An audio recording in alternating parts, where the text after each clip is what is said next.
agriculture, because when you convert the biodegradable waste into clean energy, the byproduct comes out as money, clean organic fertilizer. In fact, my house in Abuja, I don't have supplement in my house. I have the system underground digester that manages the waste from my home to generate some energy for cooking or electricity. And the byproducts are underground to fertilize some things you have in the compound. The good part of it again is that you have to hear what you call carbon credit. Who knows what is carbon credit? What the proper carbon credit? Okay, carbon credit, you can Google it. If you are doing a project that removes carbon from the atmosphere, that makes the environment cleaner, you can get money in dollars for this sort of project. It's called carbon credit. Once you document it and register it and what it's supposed to be, the organizations, companies, later from the global, they will pay you money for doing such project that is protecting the environment. Then why are we talking about protecting the environment? Is it necessary?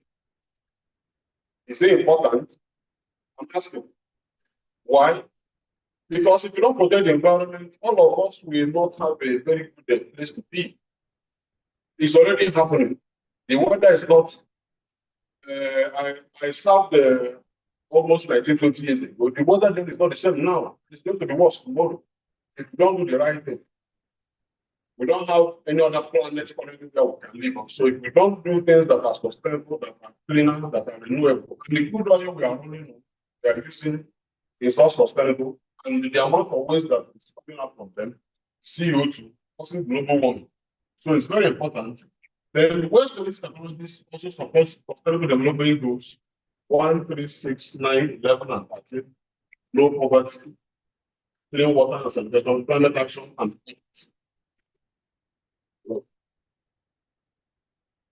let's have a closer look. This slide will help anyone that may want to start going into waste to energy business, conversion of biodegradable waste into clean energy. By biodegradable, we mean waste that can decay. Something like, can you give an example of biodegradable waste? Yeah, cow dung, it's an example. Whatever that can decay, cassava peel, all of it, even cassava. You know, this is the system. Let me give you a little explanation on how it works. If you get something like a container of what we call this kunu, you know what's right? If you leave it in a container and you don't drink it, and give it like 5 days, has anybody experienced that? What will happen?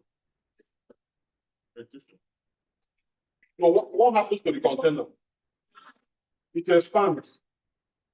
After the expansion, what else has experienced leaving the container for maybe 2 weeks? Who has ever experienced that? Now, we did a project in Kujet prison like 2 years ago, using waste from the prison to generate energy.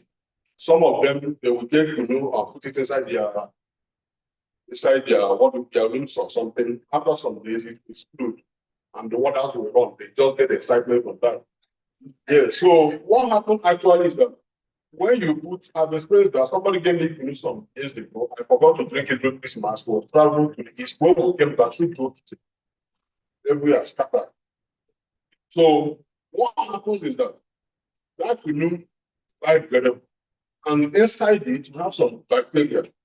Anaerobic bacteria that produces this gas in absence of air.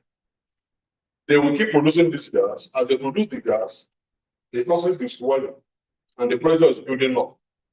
That is digestion. That's the whole technology. But where the problem is that how do you collect the gas? During collection of the gas, we can look at this system. At the top, we now improvise the system. The gas can be channeled clean because we are producing methane and CO2.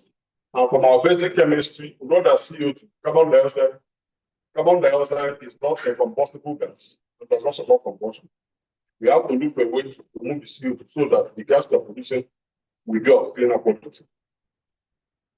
That's the whole thing. Once the waste gets into an airtight condition, you are bound to get your gas. And the good part of it, as at the end of the day, the byproduct is high quality, odorless, organic fertilizer. This does three jobs: waste management, energy generation, what? Production of organic fertilizer.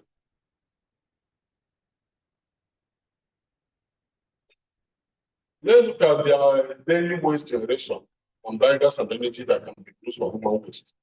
Assuming we want to generate energy from human waste, these are the numbers. On average, all of us generate about 500 grams per day. And if you look at this graph, you see that India, China, USA, Nigeria, Russia, there is a trend. The more the population, what happens to the amount of energy generated on the graph? If you have more population, you generate more waste, you generate more gas and more energy. So which means the population we have is not it's also a resource, if well managed. Because the energy you're going to generate from this, and the good part is renewable because you're going to generate them every day. The more the waste, the more the energy generated. Looking at this for Nigeria, 203 million population, from our calculations, if we are going to manage all the waste generated every day from human beings in Nigeria, we're going to get at least 73 gigawatt hours of waste every day. By the time you add the amount of waste you can generate from cattle, from pig, from goat, you see that we don't need to be talking about anything about energy efficiency. We're having cleaner environment. We're also having job energy security and all that. That's also projection for some states in Nigeria. The lowest there is showing about 1.7 gigawatt hours of energy, electricity per day, if well managed, based on the human waste generation only. Okay. Success stories. Some of these pictures you see here are from some of our sites where we have worked and delivered waste energy projects in Nigeria. Before talking about that, in 2016, there was a story about Sweden. Sweden is one of the best countries in the world for waste management. They were so efficient in Sweden that in that 2016, they ran out of waste. There's no waste to cover their facilities to generate energy. And what do you think they did? They have to import waste from other countries to generate energy. I hope it's not from Nigeria, because but that's the fact. They are so clean in their system. During the waste disposal, they have different containers for biodegradable waste, for plastic waste, for metal waste. They do proper sorting. Each of them, they are going where they will be processed. The country ran out of waste, and they have to import waste from other countries. Please, grab us reading. Then again, Professor mentioned about Rwanda yesterday. Also in 2011, Rwanda, because after the genocide, there are many people in prison. The population was swelling up. The cost of feeding the inmates was too high. And the government to do something. What they do, they now come to using the waste. When I'm talking about, we're talking about the food of the inmates, which generates cooking gas for them. And it became so efficient, so sustainable, that they have to win global awards. So we have, I don't know, has anyone of you visited any Nigerian prison? I have. I've done a project inside the prison. Nobody wants to agree again. If you enter some of our prisons and cities, states, you will not want to go into any kind of crime. Yes, the waste problem is one of the major challenges we face. And the idea and the waste was generated and what happened, and the technology is there as well. It's the will of the government and some of us see how this is done. So the first one is ASCK, that is animal care. Any of you from Ogun State will know animal care plan. That project was financed by the UK. It's a poultry farm. They have thousands of birds.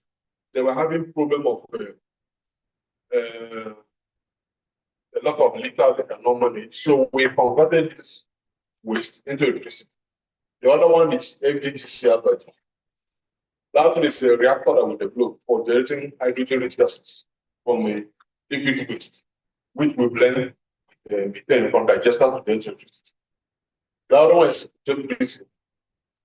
You can see on the one wearing the white cap. The other one is Balawa College, Zaria, and we also do trainings on waste energy technology.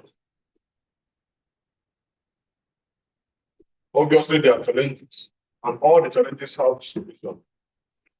High initial cost to set up this plant is there.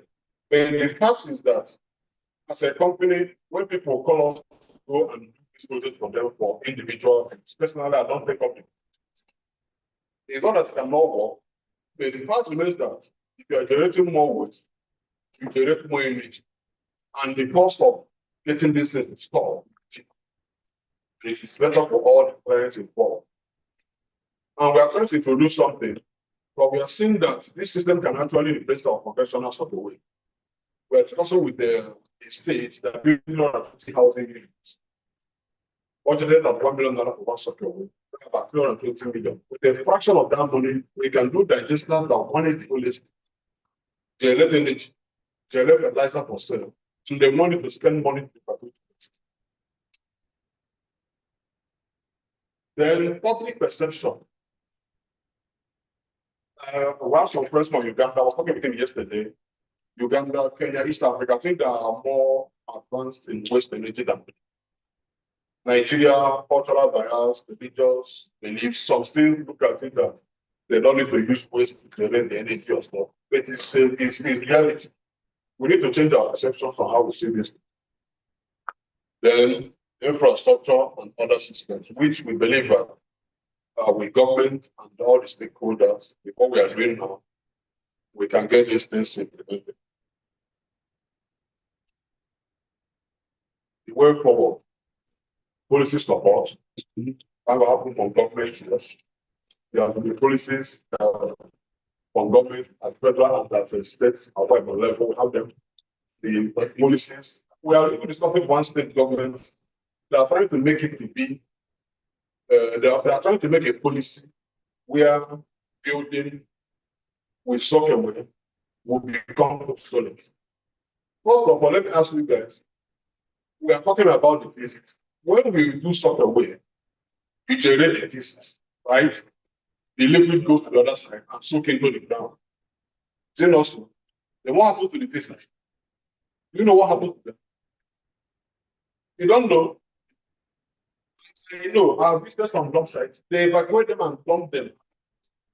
Instead of dump sites, I don't mention this thing. In my presence, within few, spent like 20 minutes, about 3 trucks came to dump pieces inside the growing water. Yes, that's our waste management. And tomorrow, you see our life expectancy is dropping. So that's it. By the time you look at it, but if you have a digester, the waste goes into a system that it's treated, you get your energy, you clean up the environment, and it's coming out as odorless, high quality organic fertilizer. So we're working with a particular state. They are working hard to make it to be a policy, at least from government building. We know use such a word.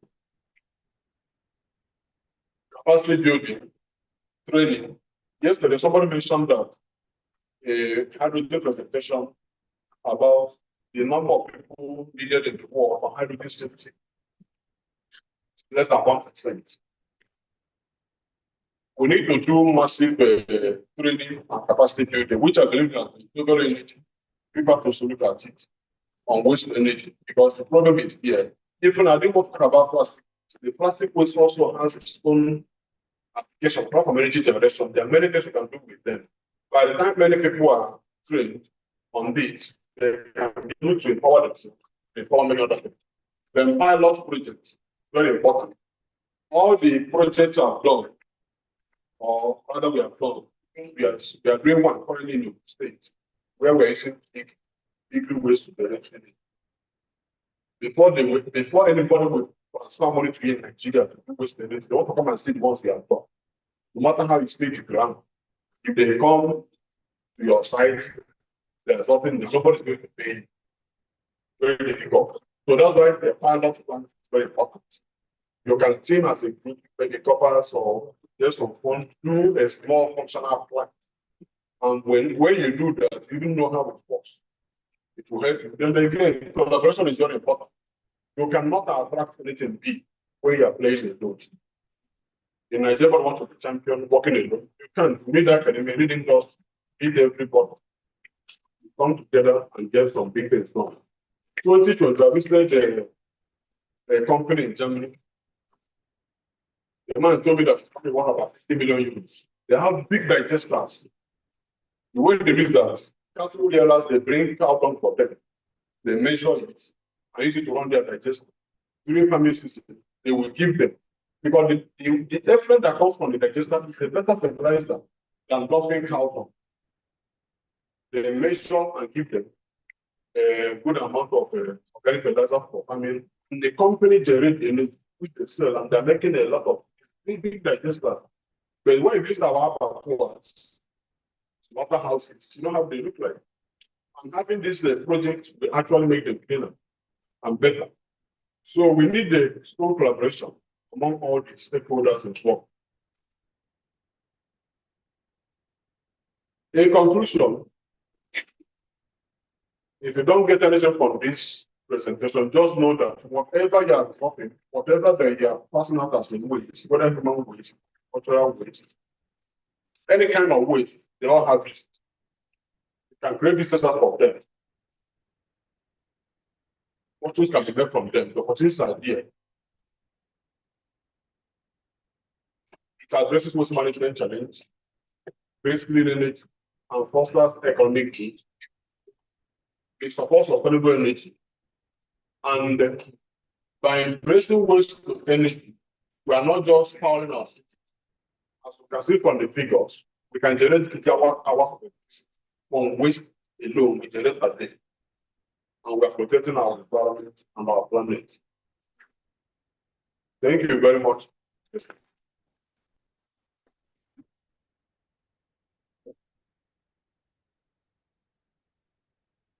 Please put a round of applause once again for and done justice to that very topic. Please, this doctor will take just very few questions. Just very few questions. Okay, we have one hand up, two hands, and three. Thank you very much. Thank you very much, sir. You've done justice to these very subjects. I think I want to award the best the professor today. I'm very convinced. Yes, sir. So I want you, my own professor. I'm very convinced because you made me to understand that yes, this waste we can increase our GDP. We can also support our circular economy. We can also promote natural resources and improve our public health. But I only just an addendum to what you said. We lack the technical manpower, actually. I don't know if your organization would, alongside on an institute where we have also some training. Because if I consult you now, I'm consulting you as the company, as an organization, I will pay so much. But if you can run an institute where you get people from the university to be trained, so that it would expedite the expansion of technical skills, it will help us a lot. Because with this now, we can come back.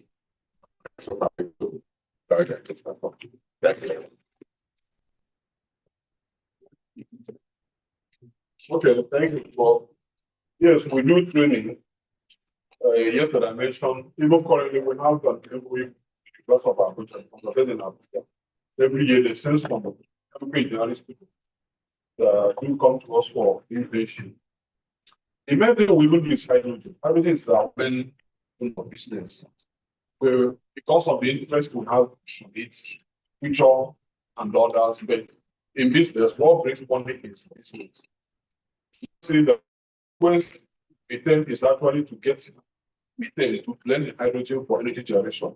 But from our experiments and use, but we're not just on, we are practical.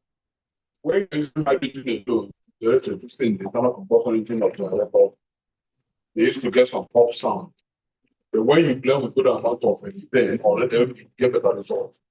But if you're using fuel cell, it's best, but fuel cell is very expensive. So we have some demonstration fuel cell in the lab. So we have some students do visit us every year as a company.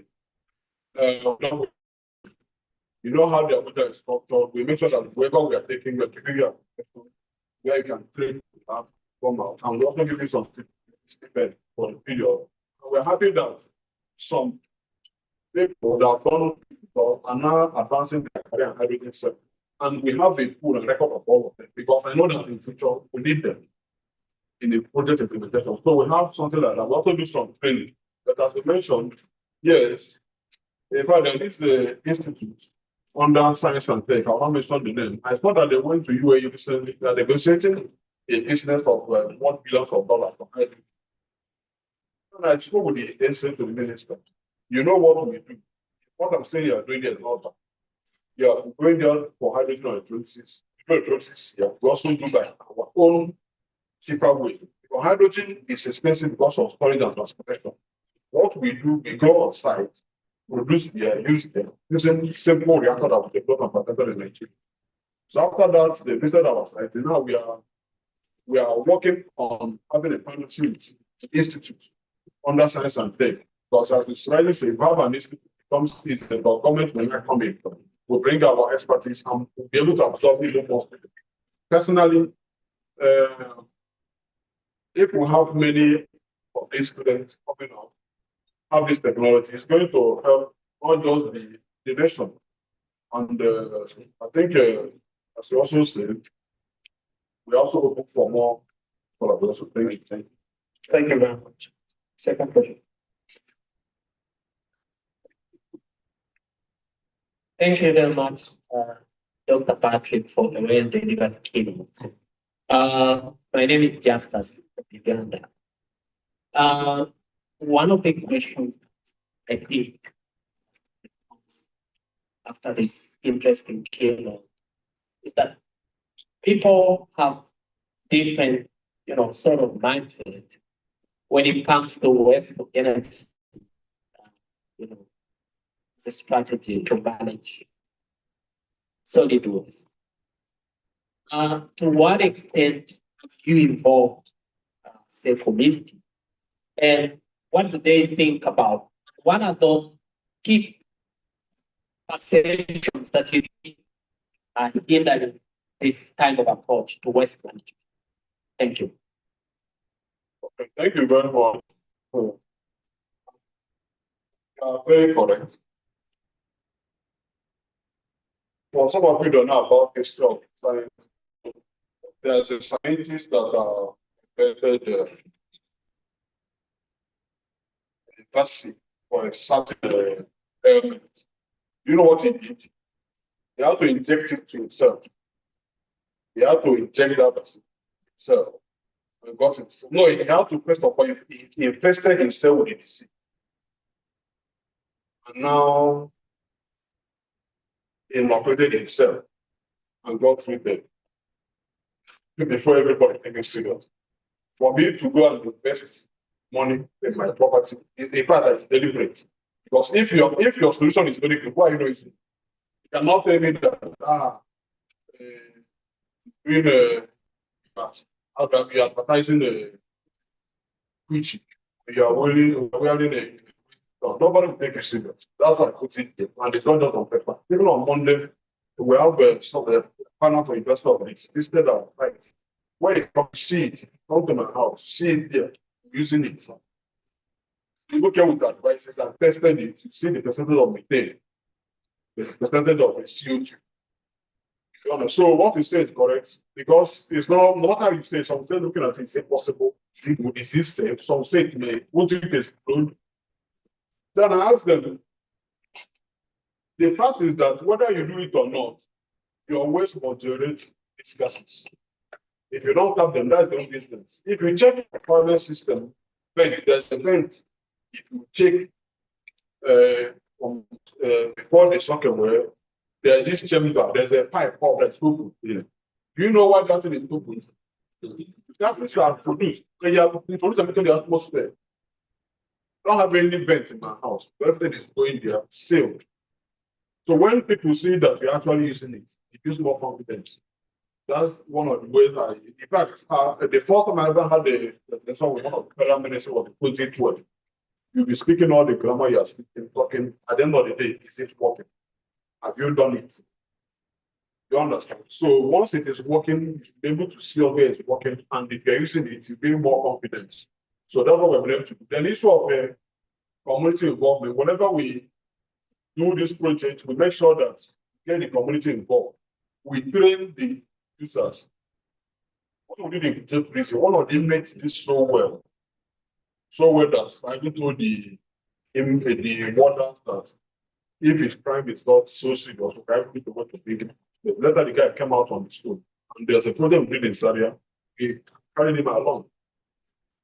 You understand? So if you don't train them, because there's still this some taking on the plants, tapping the gas, whatever we are doing is, and first of all, we have to tell the community about the importance. And when they saw in that project, as an example, that this project is actually generating something for them, they are using it to cook their food, and they are farming, they are producing some vegetables and making money. You cannot even go near that plant, or they know it is their own. So once they know that this is their own, as Paul mentioned yesterday from Rwanda, you won't see anybody managing it because they know it is their own. When you do it, let the community know about the project. Once they see it is serving their purpose, they'll be the one that will make sure that it works effectively. So,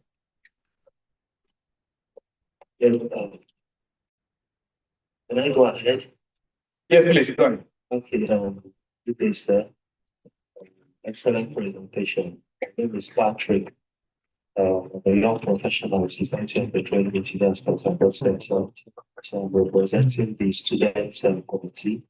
So I wondering how we can collaborate some partner, because I find the topic, especially hydro, very important.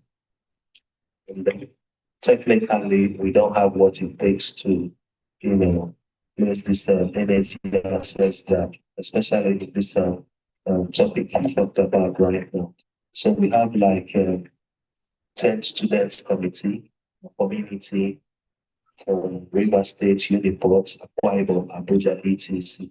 So if it's possible, I would want us to look into the possibility of having them trained, empowered, and position them towards a sustainable energy future. Thank you. Okay, thank you very much. Please take the mic to Professor Oyedepo. He has a comment to make. For that question, please, you meet with a team who will establish a connection with you. You say, thank you very much. Thank you very much. Presentation. So that based on the issue of waste to wet is one aspect we have got this morning. And we have other waste that can definitely be converted to wet. My question is the issue of literacy from government and your family. So based on your experience, how do we go about it?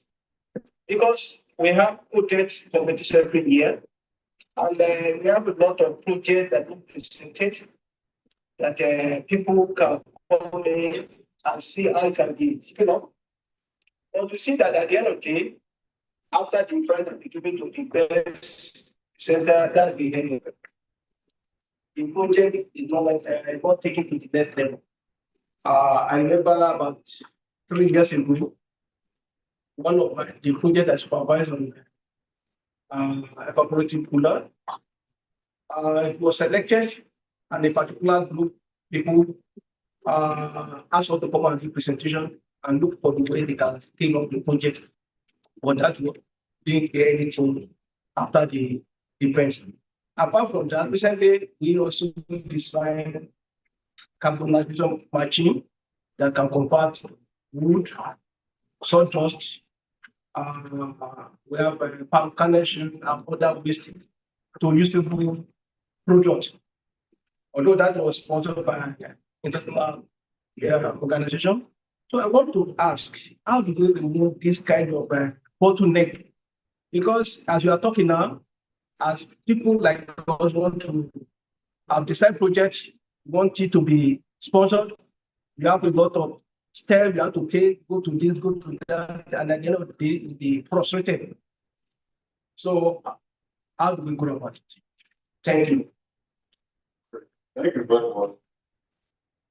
You mentioned government as ever. Because let me use myself as an example. There was an innovation challenge last year by innovation. They were looking for from Nigeria and beyond that and convert this poultry waste in Ogun State and more care about it. Many companies applied, they did their screening. At the end of the day, we awarded the project. Now, I didn't need to know anybody.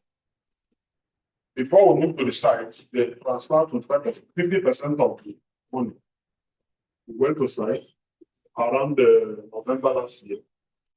We commissioned our project March this year. All the money paid fully. That's UK government. There's another project our company won for one of the ministries of Nigeria.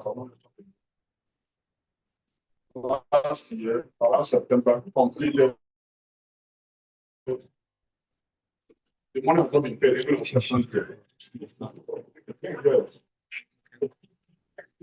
if you check the news, 2-3 weeks ago, we see contractors, they locked up the premises of 3 weeks ago. And some of this money, if you are not going to enough, you borrow money to execute project. So doing project business with government is so it's but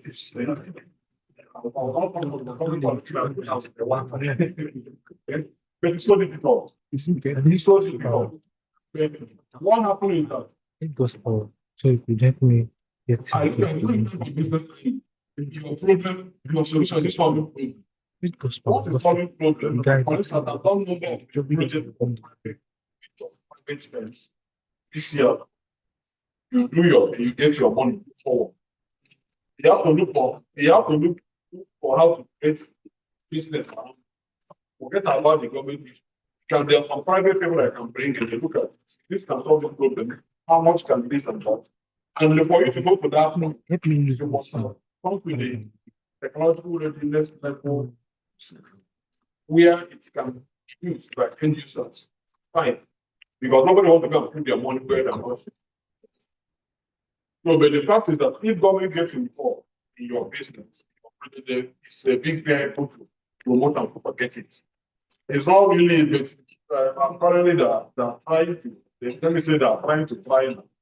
But it's still, yesterday I made mention of the one that paid me personally. I saw some project about They are not one of the agencies. I don't know how it went. But still, as I carry a move, to give you what we can. somebody will What have are a the question projects for university? I made a mistake. Oh, yeah, for university, right? I to put a They get this thing, they look for private partnership. Private partnership that see this as solving problem. Take it up from there. Then government is going to fix it. That's why I'm just going to pick from. But if government, then again, there's a way to do job with government, which in Nigeria, there are some unconventional ways to still get them done. Thank you very much. Thank you very much. Thank you very much. Please put a round of applause for further questions will be addressed.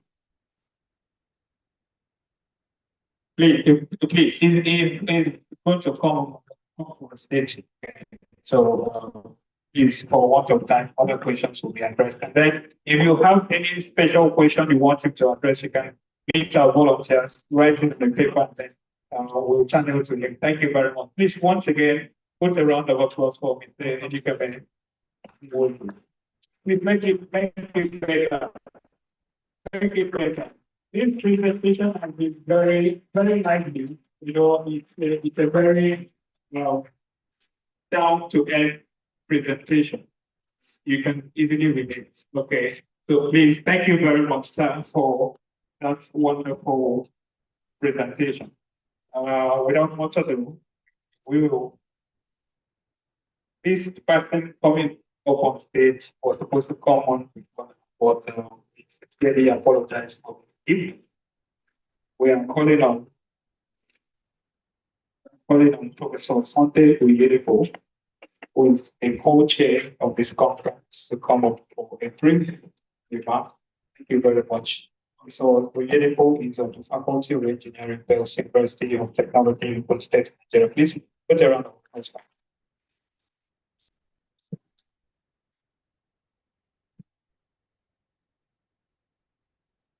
Good morning.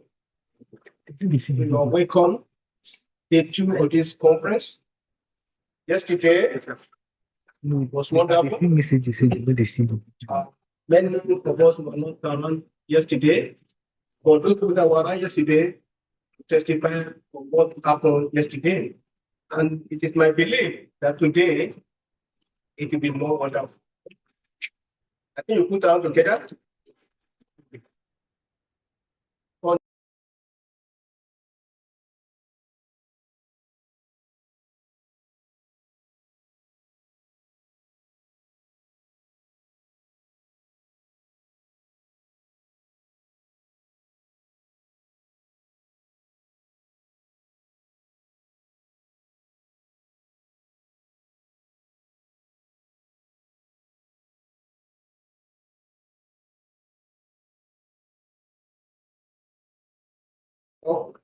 Was addressed, after which we had another keynote address by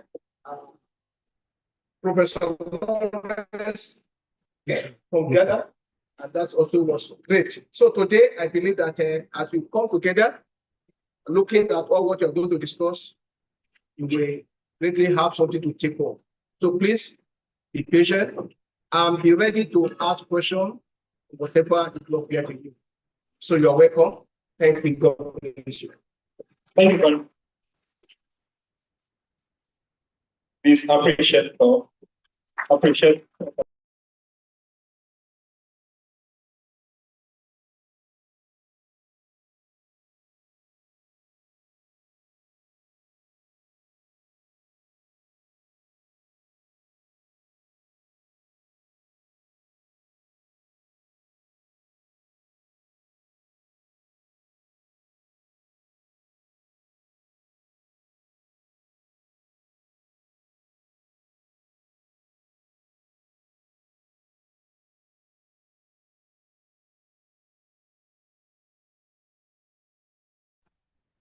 is on the virtual end to get ready for his presentation immediately after the session.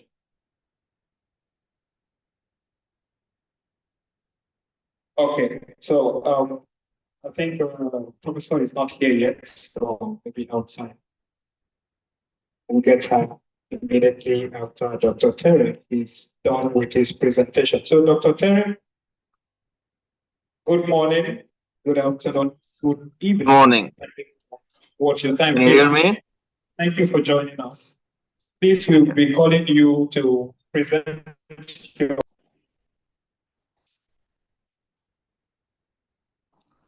I can't hear you, but can you hear me now?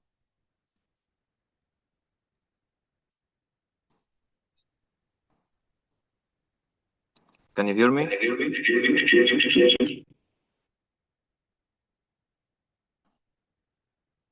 Very much for joining. Can you hear me now?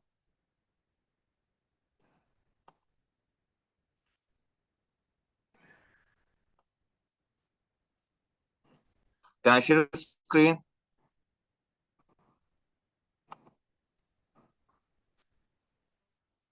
But I couldn't share my screen now. But I couldn't. Can you enable me to share it? And development economics with a focus on modeling the economic impact of renewable energy transitions. He is an active member of the International Association of Energy Economics, IAEE, and has contributed to leading international conferences on the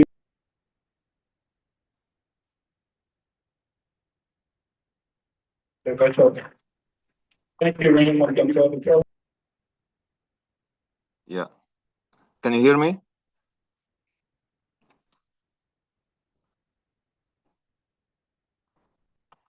We can hear you. Okay. Can I share screen?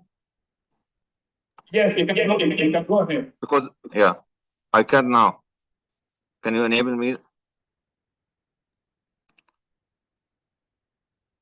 Yes, we can hear you. Go ahead. You can share your slide. Okay. Yeah. Yeah. Now I can share screen. Okay.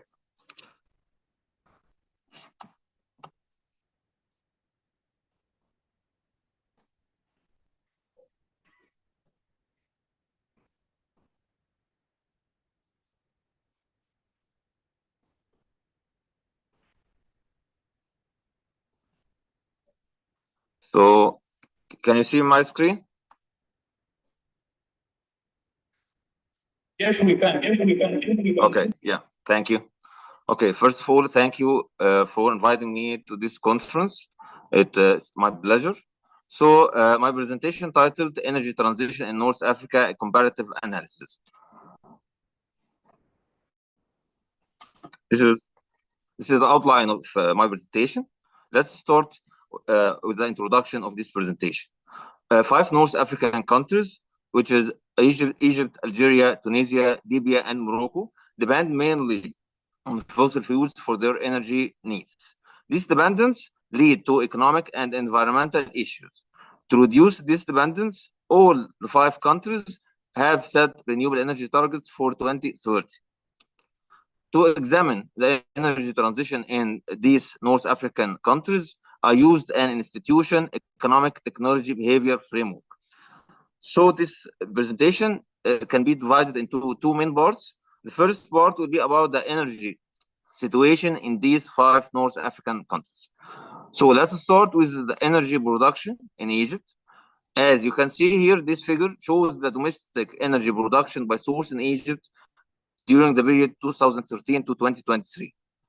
Although the production from all energy sources showed growth during this period, but crude oil experienced a decline, notable decline with 10.8%.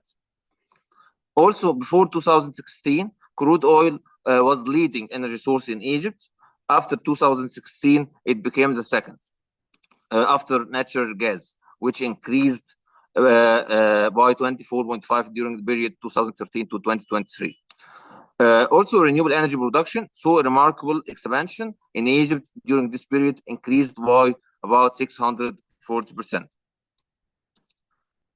Also, as you can see here in this figure, in Algeria, total domestic energy production increased by 13.5% during the period 2013 to 2023. The crude oil production decreased by 2.4%. Natural gas increased by 30%, but renewable energy increased by 800%. Despite this development or this growth in renewable energy, Algeria remains to depend on fossil fuels with 99.9% of Algeria's total energy production came from fossil fuels.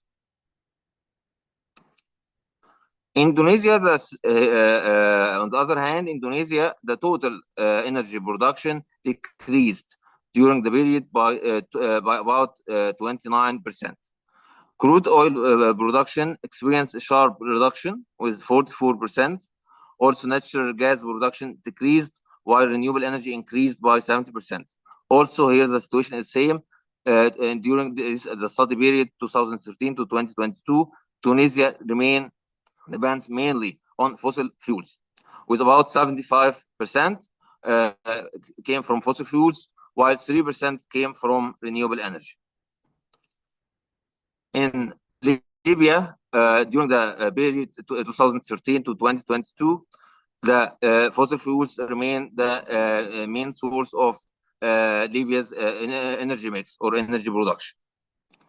As in Libya, natural gas declined, crude oil, natural gas declined by 37%. Also, crude oil decreased, while renewable energy increased by 21%. But of course, Libya still depends mainly on fossil fuels. In Morocco, the situation is different. As you can see here in this figure, total energy production increased by about 32%, but production from traditional energy sources decreased during this period, as crude oil decreased by 74%, natural gas decreased by 52%, while renewable energy in Morocco during this period increased by 800%, which shows the growth of the share of renewable energy in Morocco's total energy production. This figure shows the change in total final energy consumption in North African countries in 2022 compared to 2013. As you can see here, except of Libya, all other countries, total final energy consumption increased. Algeria experienced the most significant rise with 38%, followed by Egypt with 23%, Tunisia 17.5%, and Morocco 12%. On the other hand, final energy consumption decreased in Libya by 14%. Here, electricity generation in Egypt during the study period, as I mentioned, for 2013 to 2023, electricity generation in Egypt increased by 28%. Here in oil, electricity from oil shows, as you can see here, fluctuations during this period. It decreased and then increased and then decreased. So there is fluctuations in electricity generated from oil, while electricity generated from natural gas increased during this period by 32%. Renewable energy, which is mainly based on solar and wind, increased during this period by about 700%. In Algeria, also the electricity generation, total electricity generation increased during this period, 2013 to 2023. From natural gas, it increased by 61%. Renewable energy, wind and solar, didn't contribute to electricity generation in Algeria until 2015.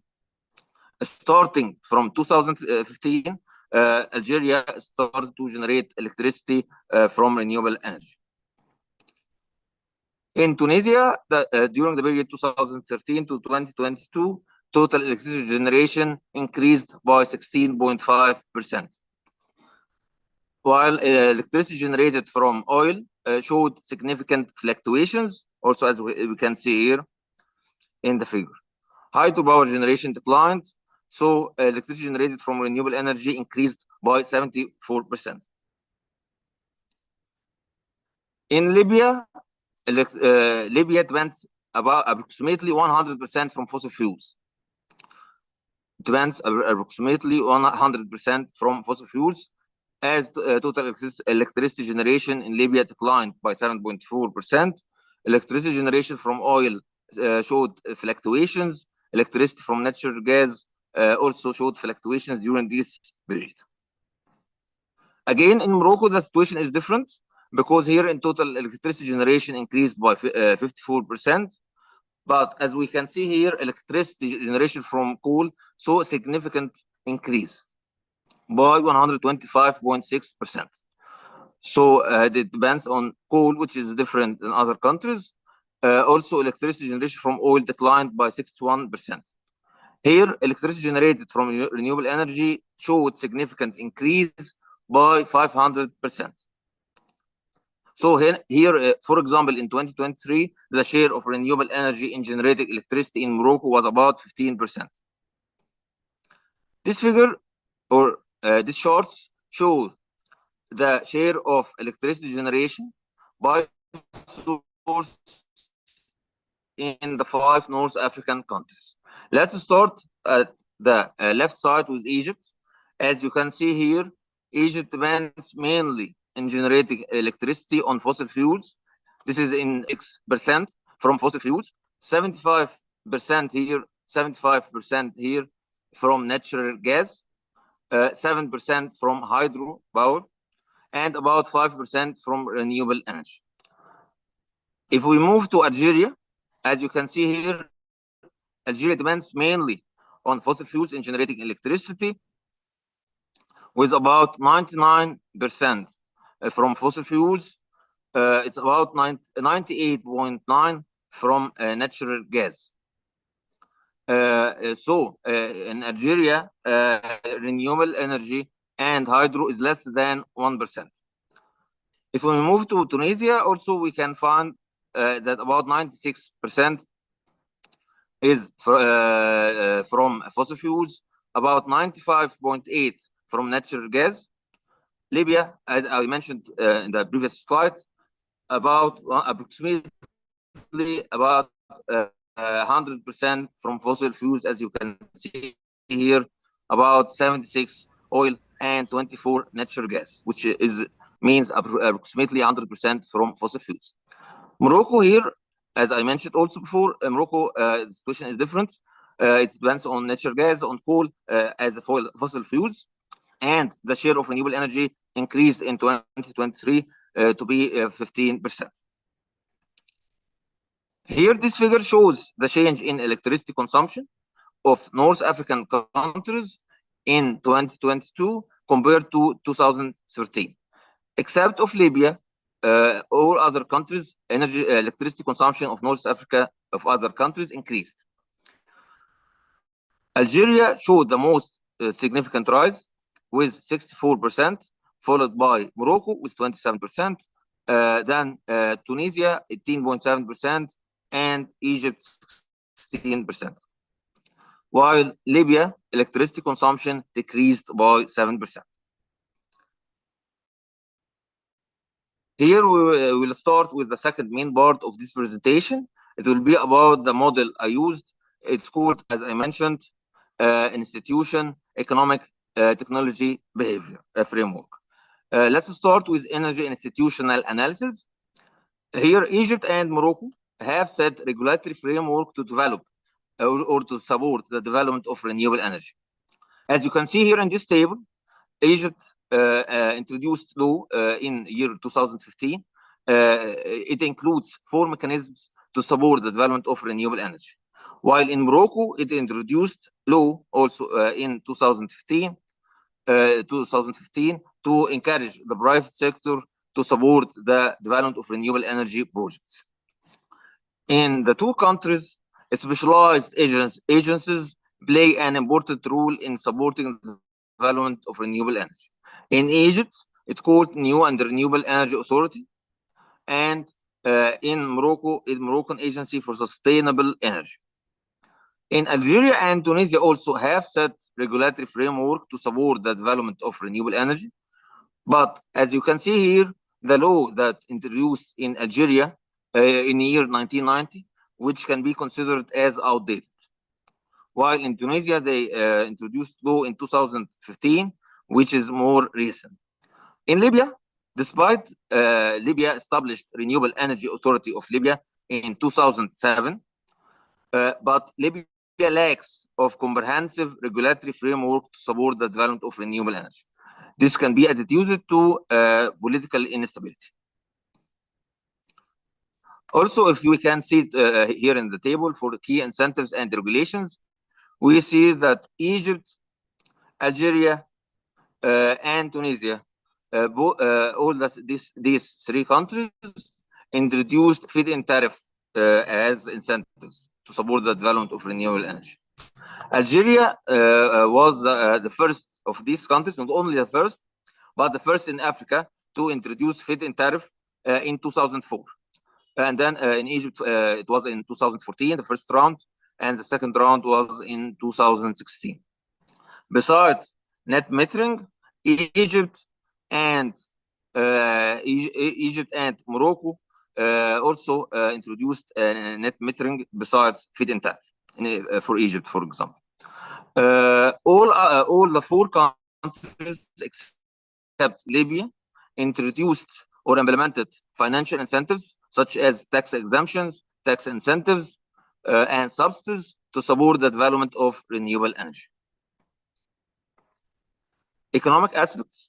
Investment in renewable energy across Africa remain relatively low, accounting for only 2% of global renewable energy investment between period 2000 to 2022. Despite this limited share, North Africa countries combined about 45% of total energy investment in Africa, even though they represent 20% of Africa's population. Between 2010 and 2020, Morocco and Egypt ranked second and third, respectively. This is due to the policies that introduced by the two countries, Morocco and Egypt, and incentives I mentioned before. If we can see this, if you can see this table shows the committed renewable energy investments in North Africa between 2021 to 2025. As you can see here, Egypt is leading with 36 billion, followed by Algeria with 23 billion, and then Morocco, and at last Libya. Also in economic aspects, as you may know, the high energy subsidies or high fuel subsidies is one of the main issues that facing developing countries. So this is an issue also facing the 5 North African countries during the history. Year 2014 was the same year both Morocco and Egypt introduced reform program to phase out the fossil fuel subsidies. For example, in Egypt, gradual subsidy reform program has been in place, starting, as I mentioned, from 2014. This leads to significant reduction in the share of subsidies. It decreased from 8.5% of GDP in 2020 to just 2% by 2023 as a result of the reform program. Here also we are continuing economic aspects. So job creation is one of the most benefits of energy transition. And Egypt and Morocco have shown growth in renewable energy opportunities. As, for example, Morocco, renewable energy sector created about 30,000. And this figure is estimated to increase in the future as a study by the World Bank.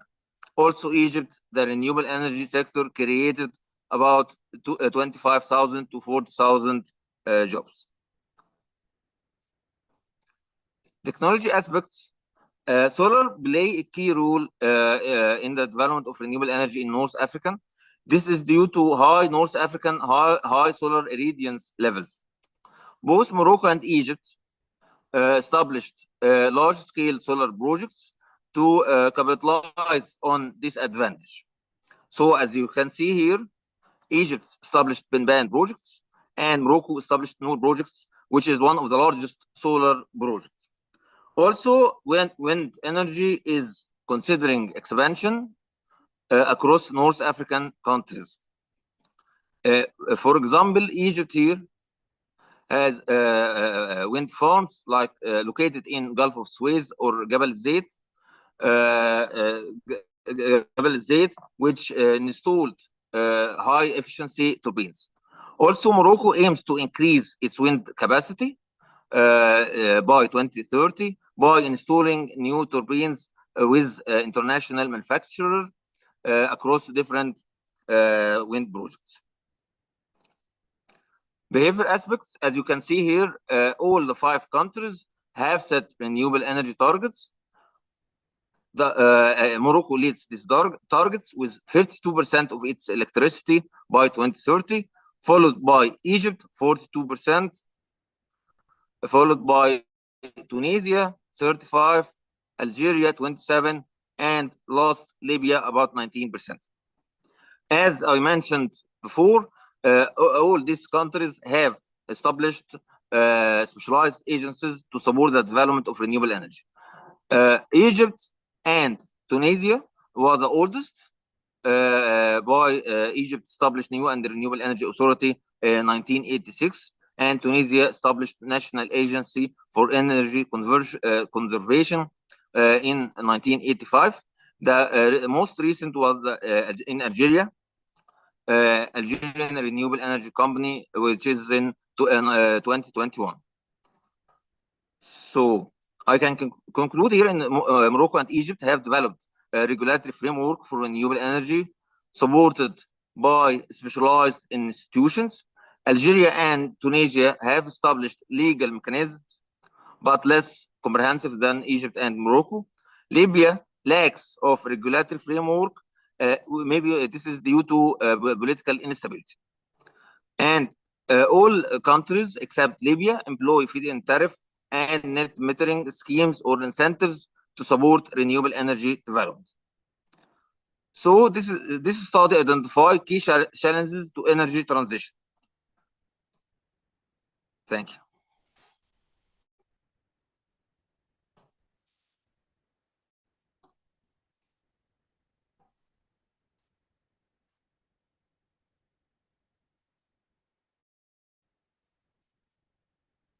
I can't hear you.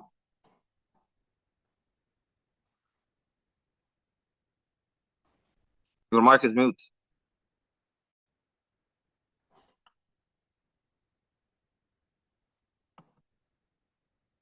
I can't hear you.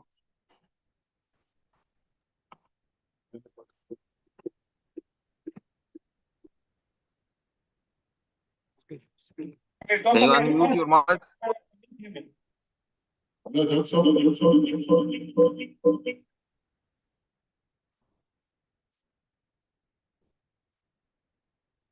I can't hear you. Can I ask my question? Okay. So can you hear me? Okay. I think from what you presented, it appears the countries in North Africa have a sort of concentric view in terms of the energy management, which means it is highly centralized, because I'm going to have to talk about private participation. Don't you think this is going to accelerate transition in those countries? Thank you. Can you repeat the question, because the voice is not clear for me. I can't hear you well. What I'm trying to say is that you did mention private participation in the transition process in these countries. Yeah. It appears all the institutions are government owned and are centralized. I'm saying that if the private participation is less, don't you think it's going to accelerate the transition process in these countries? I don't know if I hear the question well, but I will try to answer. Okay. Yeah. I think he's asking about if this share of renewable energy will achieve in the future, or I'm wrong, because the voice is not clear for me. I'm sorry for this.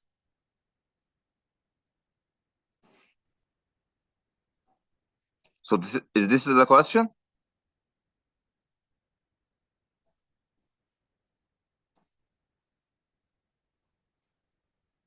Okay, I will answer this question. As I mentioned, all 5 North African countries have set renewable energy. The question if all of them will achieve this target or not. Of course, there are some countries like Libya, like Tunisia, like Algeria, cannot achieve these targets because difficulties. For example, in Libya, there is political instability. So, and this is very, as I mentioned before, the share of renewable energy in generating electricity in Libya about 100%. So there is no legal or no regulatory framework to support the development of renewable energy. While in two countries like Morocco and Egypt, I think that the situation is more efficient and they can achieve their targets.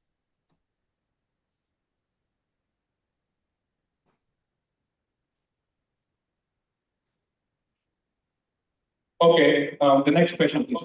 Professor. Okay, thank you very much. Okay, that's Professor Beta. Thank you very much for the. Why So not? my one of the slides shows the trend of electricity consumption. I just need you to explain why Libya is a negative trend. Because you expect industrialization as the years go by, you expect population increase. So naturally, you expect electricity to be needed to be consumption to be on the increase, but this is decreasing. Can you please explain what could be responsible for this? Did you hear? Did you hear?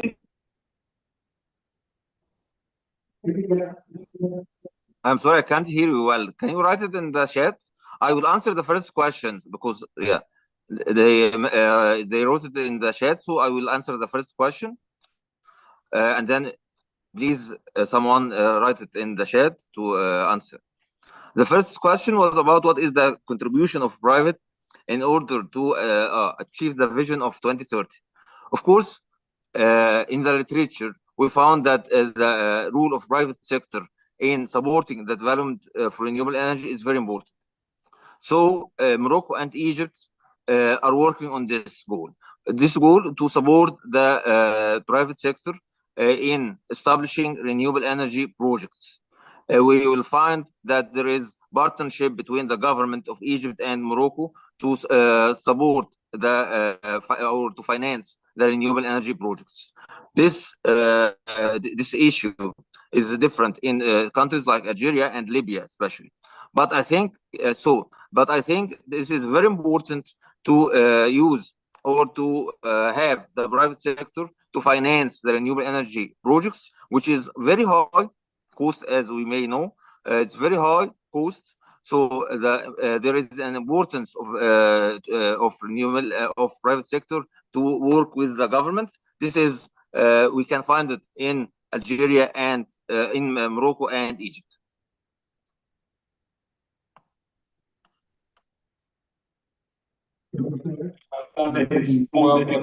Please, further questions, through the chat box.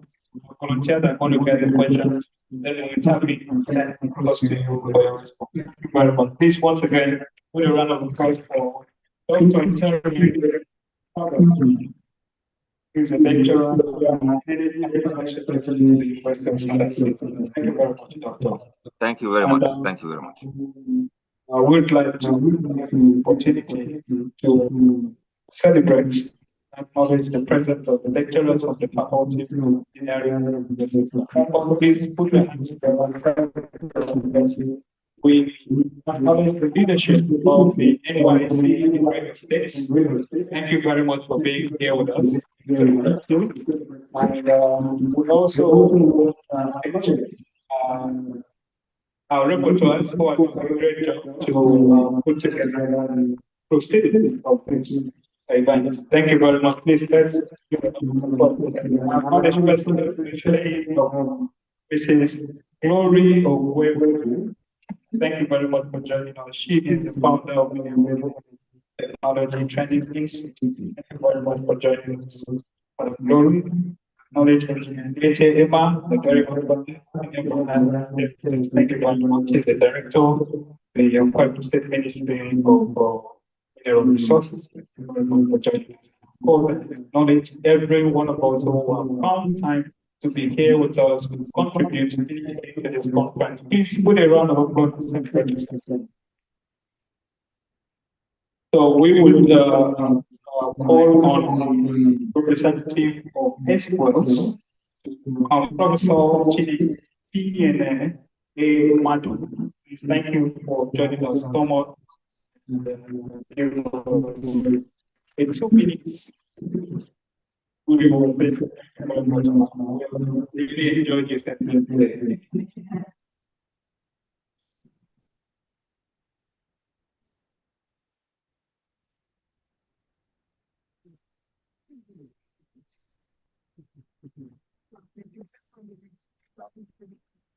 Good morning, ladies and gentlemen.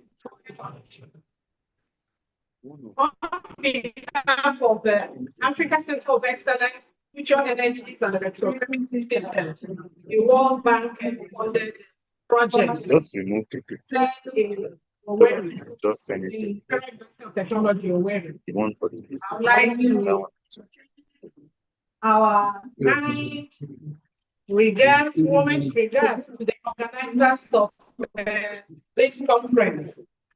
And we're part of the team organizing it. So we are so happy to have so many scholars in our presence today. The Aiccees conference embodies the spirit of academic excellence, scientific innovation, and practical engagement. It provides a unique platform by ideas that will drive peaceful research and transformative technologies, particularly in the areas of clean energy, electrochemical systems, and sustainable development. I'm talking about clean energies. I'm happy to see our core members in their numbers here today. I'd like to tell you that at the Federal University of Technology, we have this Center of Excellence that develops and studies in clean energy technology. Now, in that center, we have options in ocean technology, nanotechnology, future energies, which is renewable energies, and electrochemical systems. And most interestingly, we also run a master's program in energy management technology. Now, this particular program in energy management technology that you can come from any area of study. We have people that read accountancy, we have people that read English, people that read energy is for all. So I would like you to come there. Our training is postgraduate training with masters and PhD. We also have soft courses. So we are interested in hiring some of you enroll us. So we are very happy.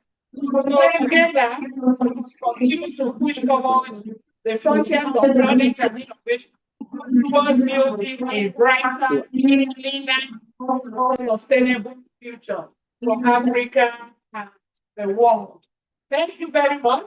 Congratulations for the successful conference. Thank you.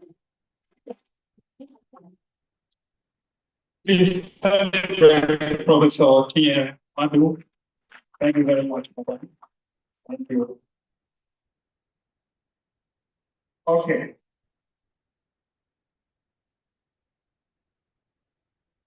Yes, we have gotten into another high point of this conference today, which is going to witness a very powerful keynote presentation by one of a very robust, phenomenal lady who has done a whole lot of great job.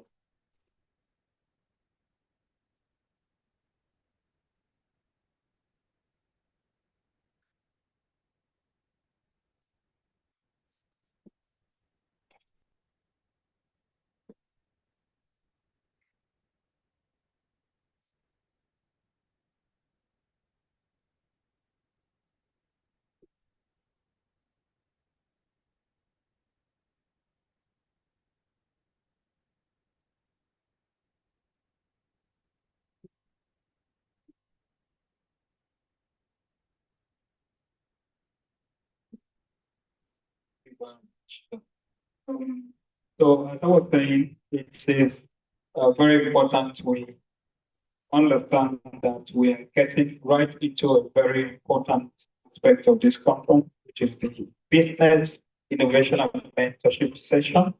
And this session will be first initiated by the keynote presentation by Madam Glory Ogwebu. Please put a round of applause for her.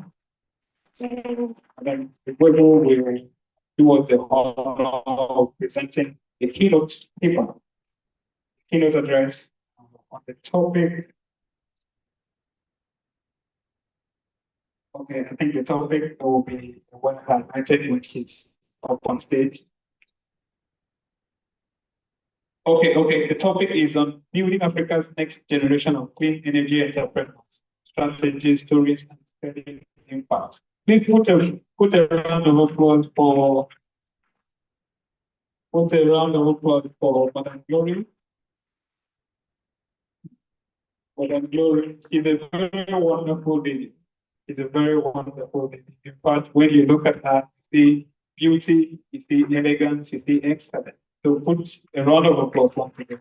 Set it up for Glory Egwebu is an Obama scholar, award-winning climate specialist, entrepreneur, and author advancing clean energy access in Africa. She is the founder and CEO of the Renewable Energy Technology Training Institute, RETTI, Virtual University, through which she has trained over 4,200 engineers and empowered over 25,000 homes and businesses. She has founded the African Fellowship of New York Energy Leaders, training over 210 engineers in diverse energy fields, and has launched the RETT Energy Innovation, which is solar panel factory to boost local manufacturing and jobs. Our 5 books and climate education toolkit have impacted over 180,000 people. Additionally, she founded the Climate Leadership Fellowship supported by Access Bank, which has empowered 200 youth across 6 cohorts. Please put a round of applause for Glory Ogwebu, who is going to do justice to the topic building Africa's next generation of clean energy entrepreneurs. Thank you very much. Please, I would like to also let us know that this session is the initiation of the panel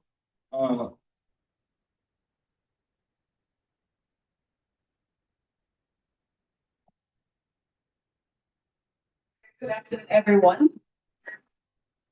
I think it's still money. Okay. Can you all hear me properly? I feel like this mic is a little bit. Please confirm if you can hear me at the back. Yes, you can. Wow, I'm so honored to be here today. Good afternoon to the program organizers. Thank you for the opportunity to be here today. I'm always so wild when I am in front of young people. I am so excited to see a lot of young people in the room today. It reminds me of my time as an NYSC core member. Guys, I have a story for you. My whole journey started as an NYSC core 10 years ago. Also, I took the opportunity of the National Youth Service to conduct a project that changed the lives of 200 leaders in a community in Kwara State, London. The very next year, I met and shook hands with President Obama because of that NYC project.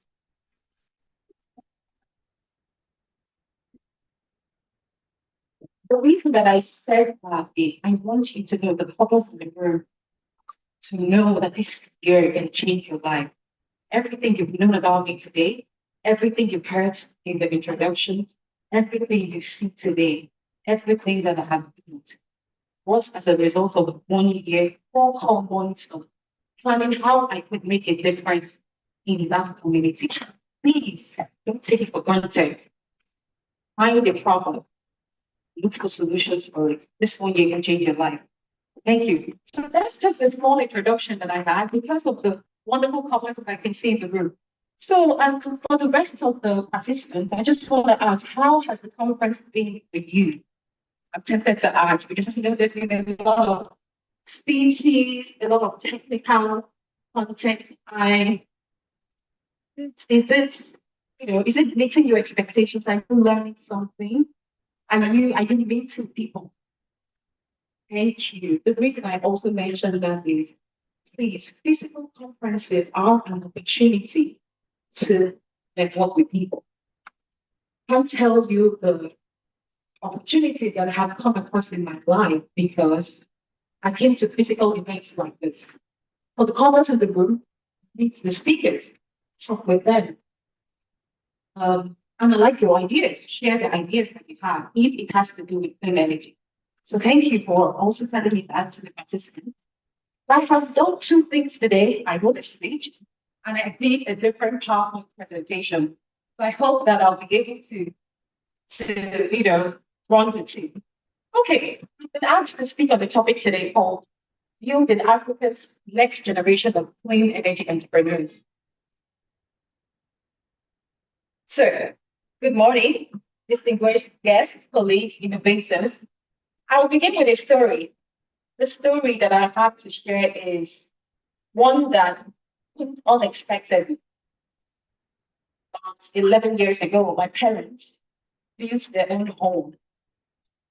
I know that this is a practice that many people are familiar with.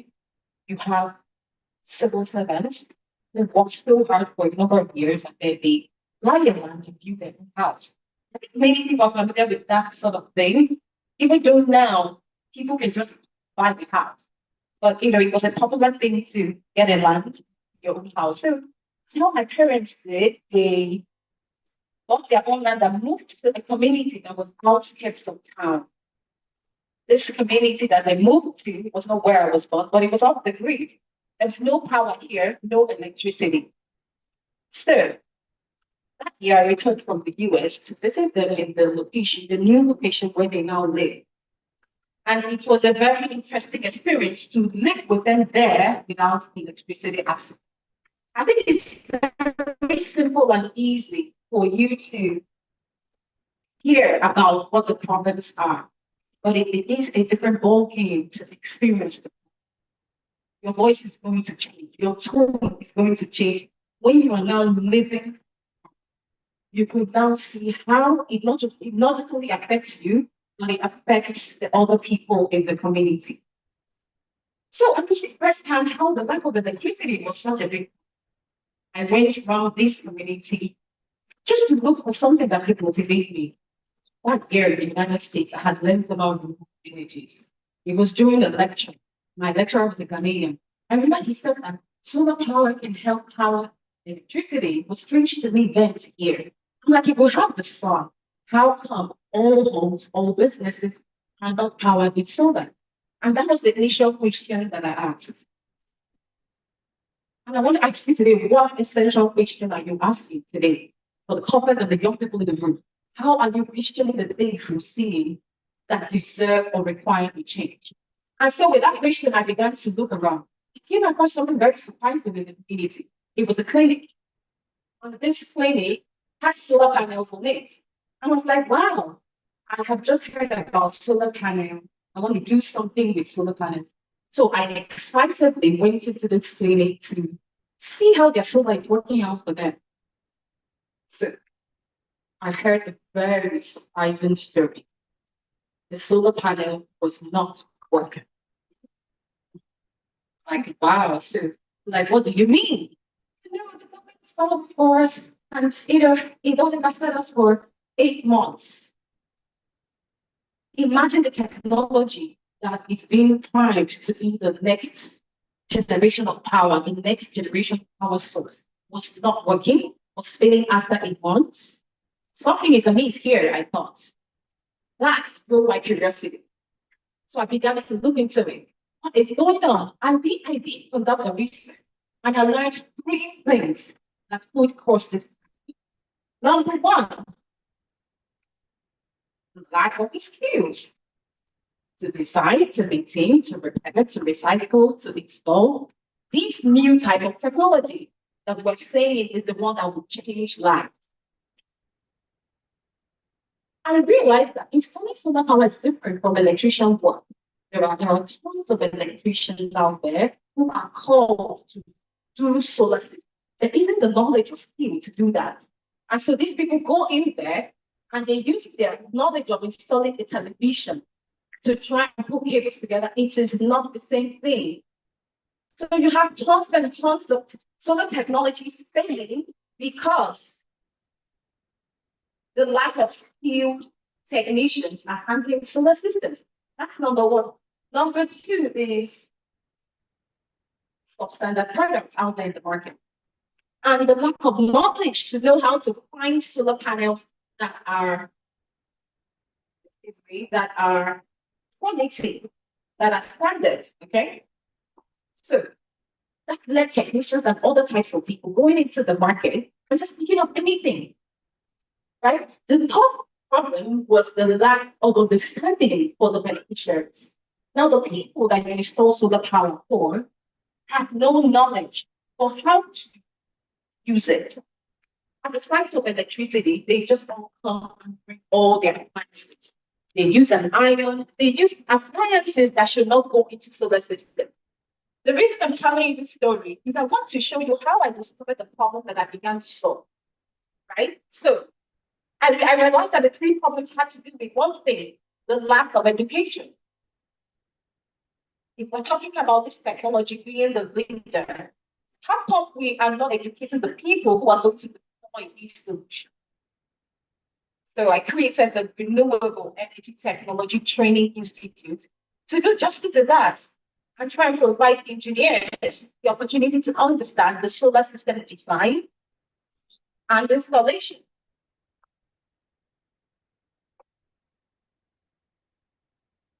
Okay, so the first thing is strategy that I've written down in my notes today. What way do we exactly empower the next generation? Number one is skills and education, which I just give an introduction of. Without skills, there is no technology that can function. Without the technical know-how, we cannot make that technology to thrive. Today, we have trained up to 4,200 solar engineers, and about 1,000 of them through hands-on in-person training, and 1,200 more via virtual university. Okay, but we don't just talk about training. I think you must have heard about training a lot during this conference for some of you that have been here yesterday. Training is just one thing. Training is actually just the first part. What happens to them after the training? Do you have an ecosystem of support for these that you have trained? How exactly will they thrive in that new area? Training is usually just the first step. The person will then need about another year of practice to be better at it. So that's exactly what we try to do for our students. Because we have this family of 4,200 solar engineers, the new trainees simply have that ecosystem to fall into, right? Providing internship opportunities. And we have the older students mentoring the younger ones. What a way to establish in the industry instead of training them and then just leaving them. So I think that was one of the innovative things that happened that enabled us, put these new trends into the market. What do we do? We encourage our trainees to start their solar businesses, create their own jobs, right? Utilize the knowledge to set up a business and employ others, helping to improve economic growth. Here's something interesting we do for them as well. When they get their first installation job, and in Lagos, there are a lot of this, we then send one of our PE engineers to go to sites with them. Can you imagine? Like, we never let these guys to feel alone. So to go to site, our key engineer goes with them to install their first project, to help them out during the design of that first project. And the student is finally just strong and confident to go into the industry. So that's one way education plays a role here, not just by training people and letting them. The thing is entrepreneurship. Now, entrepreneurship is a very interesting one. How many of you heard about the Africa Climate Summit just concluded? Good. Now, there were up to billions of dollars promised to Africa for the development of solar power, right? But that causes me to think about a question. Africa's solar imports rose by 60% this year. Africa has been importing solar panels. So are we going to put these new billions again into importation? What about production? I think it's very very important to invest into production the way that we are promoting importations as well. So this is why we thought about it, because we believe that training people to do what is good, training them to view their companies, to start their own assembly or manufacturing plants is better than just training them. At the moment, we're currently researching on establishing a solar power factory in Anambra State so that we will build a hub for training on how to do that and to improve research and development. You see, people ask me, why do you want to go into manufacturing? It's difficult. I agree that manufacturing is difficult. It's always simpler to just evolve. I had a very serious lecture from somebody recently. He just sat me down. He was like, this thing that you are doing, this hard work that you just chose for yourself. You know, he tried to make sense. He said a lot of things. Do you understand? Why don't you just import? So importation is easier, but it does not improve our economy. When we build by ourselves, when we assemble by ourselves, we will leverage opportunities in the value chain. We will create jobs in the value chain. At this point, you will not just be empowering the person you are training, you will now be empowering other types of jobs connected to that value chain. So whatever you're doing here, if you're running a business, think about how you can produce. It is not difficult. One right information. Because if we don't own the solution, we will forever make the future. Next point is collaboration and enabling systems. Collaboration is an important point. You know, guys, when I started my business in 2019, when we started this company, it was the most confusing thing I had ever done. I had no idea what I should do, who I should talk to. I did not know how to start an institute.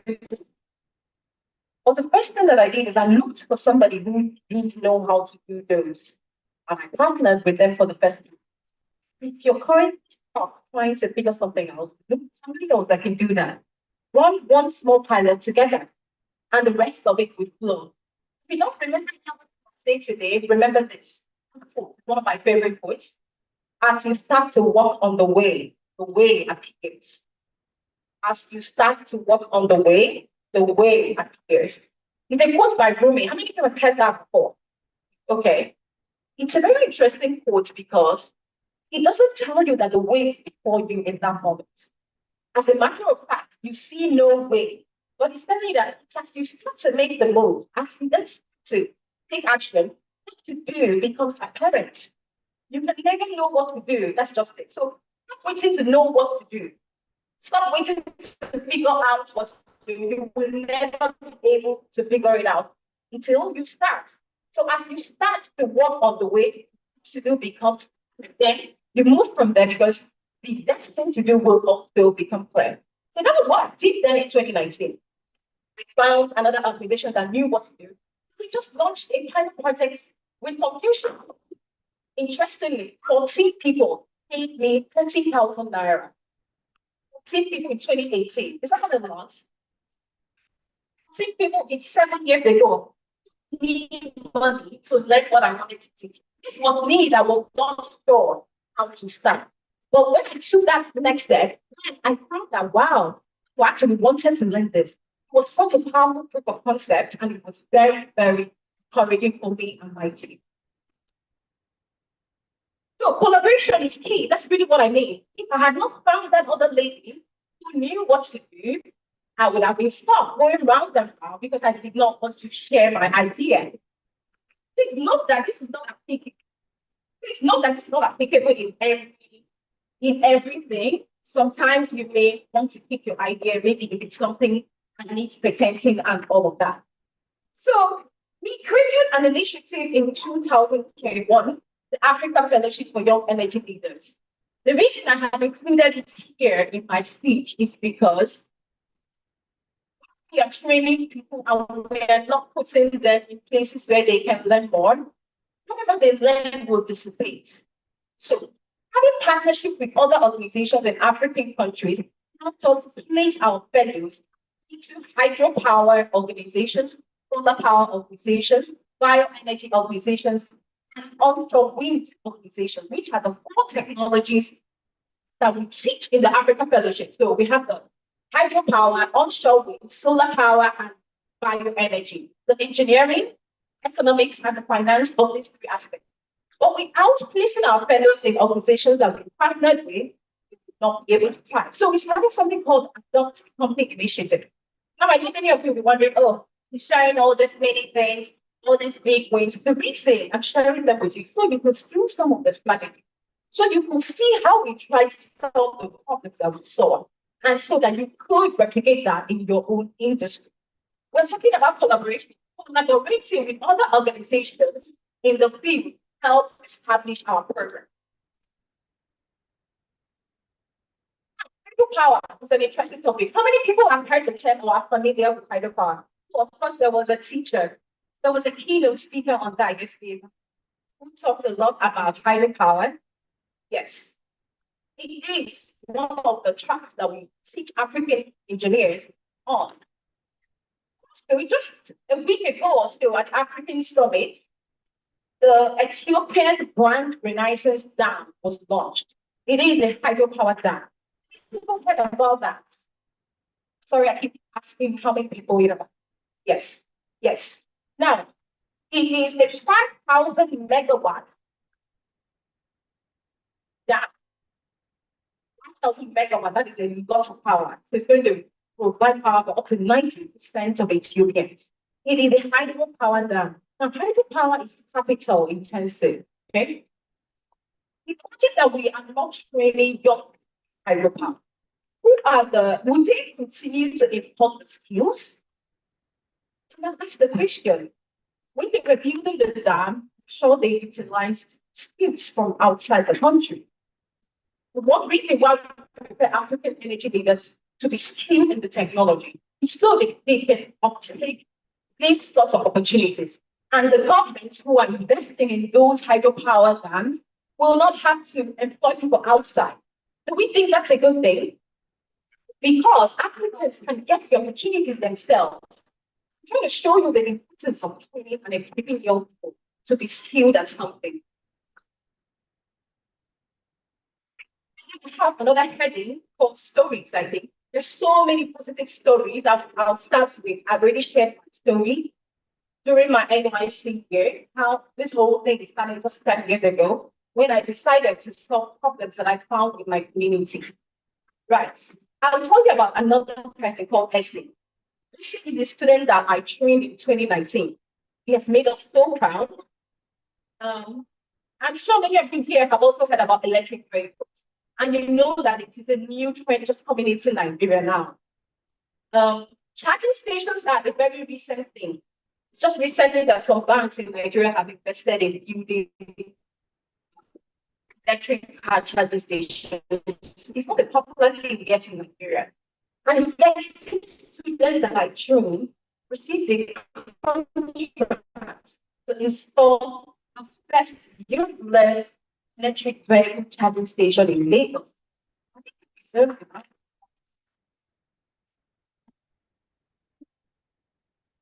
It was a proud moment for me because I went to Italy and I did a course called electric vehicle from the power sector perspective. So I always used to say that I will be the first person, okay? First youth to establish the first youth-led Nigerian EV charging stations. But it was very interesting for me to learn that my students have now done that for me. So also mentorship. Student was one of the students we developed for all of our trainees to give them coach them ecosystem where they would try and practice what they learned.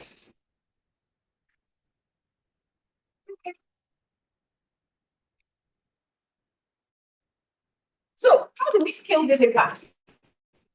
I would like you to listen to have strategies of how I think that we have students, professors, founders, policy makers.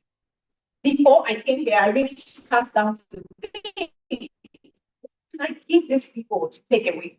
if I go to any conference, the only thing I usually look out for is what I can take away, even if it's just the sentence or just the little idea. So I've documented that for you today, and I will be sharing it after this next. How do we scale impact? I'll share a few examples with you. So we need to think about technology localization. What I said about creating our own technologies locally, assembling our own solar panels instead of importing, and empowering all the communities and all the other trades in the value chain. So we need to think about how to do that. And next is, when we do this, for example, we are a training institute. We train people all over Nigeria. Imagine that when we've trained people in different regions, those people are training others.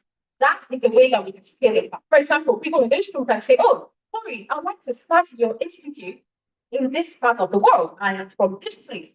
I am from Delta State. I want to launch a training institute and work together with you in Delta State. And that will be the way that we scale impact. That is how we're able to reach 4,200 people. So that's one strategy that we can all think about. Now, the next one, I think I'll just go straight to the opportunities that I wrote down for the people that are here. So if you're a student here and an early stage founder, you need to pick one real problem. In 2019, when I first started, I saw the problem that my parents faced in their own location, right? And by extension, 25,000 other people have now received electricity access because I was trying to solve that problem for my parents. Okay, so pick a problem, pilot it, change something, and then learn. It can be a problem that is occurring at your school. It can be that in your school hostel, they take light by 6 p.m.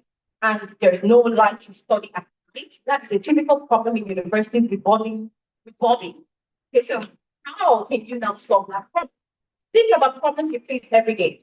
The problem with this is that youth and young people go ahead to look for problems that are grand and big.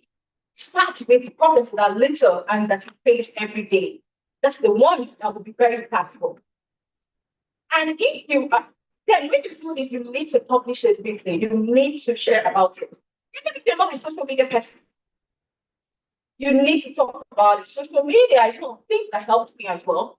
Like consistently talking about the work that we do. Okay? You need to join or form a 3-person squad: engineer, plus operator, plus storyteller, if you are in the clean energy space. But this is one way that you can launch that a big idea and make impact. For lecturers or professors, you need to turn one of your courses into a lab, like a lab to field kind of pipeline, from the class to the prototype to the partner site and then to publish.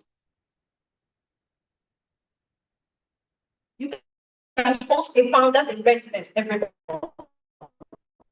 For professors, host the founders in residence every month and bring these founders in, let them talk to your students, and they can fix your idea. They can study your idea with your research, put it out there. For startup founders or professionals that are here, you need to mentor other people, an internship spot in your organization, right? Track and publish your unit economics, the things that your mentees or interns start to do, publish it. Visibility, I noticed, is very, very key to bring about scaling. And then other PhD seekers and researchers, you need to aim at Africa's unanswered questions. What are the things that, especially with AI today, what are the things that could be problems that can come from those places? I think I have that list for content for those who might want to, who don't know how to, for those who don't know how to start, for those who are trying to be visible. For many of you here, you have ideas the world will marvel at, but you don't just share it. You have things that you've done before that would bring you a lot of views and opportunities, but you don't just share it. Stop being afraid of social media. So many people are like that here. You need to start being visible. I have some prompts to help you, but I notice it's not on the slide, but I can share with anyone who will ask me afterwards. Now, I have that little activity for you guys. The next one, I have a little activity. Everybody, you should write something down. I'm calling it an audience activation exercise. You have a pen. Please bring out your pen and a sheet of paper. Sorry. Bring out a paper and a sheet of paper. You're all going to write something, please. Paper and a sheet of paper. So it's a very simple exercise. You're going to write just one line. I want you to tell me what you're going to do with the next 90 days. How will you push yourself from here? And what should change after 90 days? Professors, tech founders, students, YouTubers. How will you make a difference? Write it down.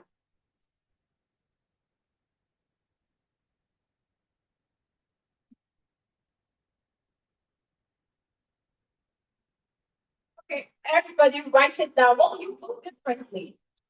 I would like to hold you accountable for that. Okay, so you have just about 20 seconds. We'll count 20 seconds because I'm rounding up now.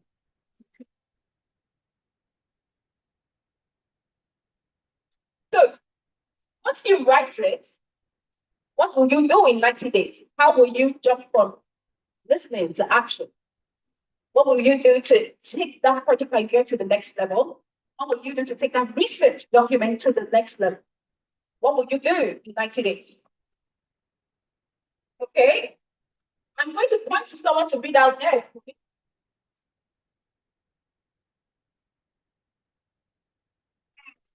Yes, that was really serious thing. I discovered that writing just put things in perspective a lot when you write things down. So I'm going to point at a random person. Are you ready? Okay, now take what you've written, give it to the next person.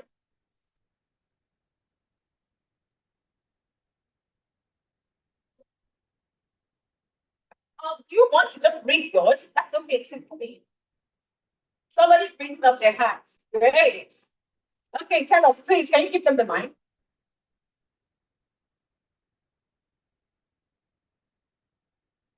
The others, please keep writing so you can hold yourself accountable.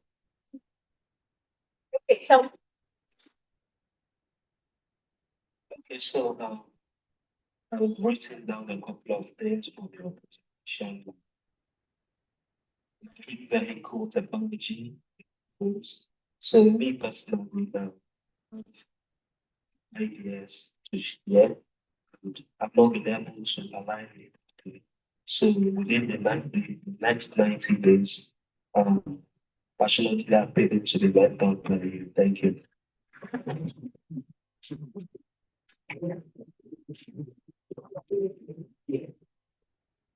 Okay, thank you for sharing your plan for your next 90-day action activity. Who else wants to go? I'll point at a random person. Yes, the second call member. You, yes. Go. Put it out there in the universe. That's how to take wings. Good afternoon, everyone. So from everything you've taught us so far, I've learned a lot. And the next 19 days, I'm a social media. I don't like social media that much. So, but I'm into business. So henceforth, I'm going to make sure that I become more visible and push my business further. Okay. Thank you. Let me tell you the challenge you can give yourself. Post every day for the 90 days. Something will happen to your page on the 90th day. You can call me on the phone to tell me what happened. Post every day for 90 days, whether you're getting likes, whether you're getting comments, don't worry about that. Now the concept for 90 days though, and your page will get a boost by the end of that 90 days. You will increase in followers, you will increase in viewership as well. So try that. Who else wants to go? Yes, you here. Okay, tell us what you will do in 90 days. You other person, just be I want to take 2 more. Thank you very much. I think I was on the trip That's true. I was training in Lagos. I flew all the way to Lagos. I took the passport. So in the next 90 days, I think I should be able to find a good startup company that's really involved in clean energy and invest massively. I've been skeptical about it, but I think it's time to go all out. Thank you. Wow.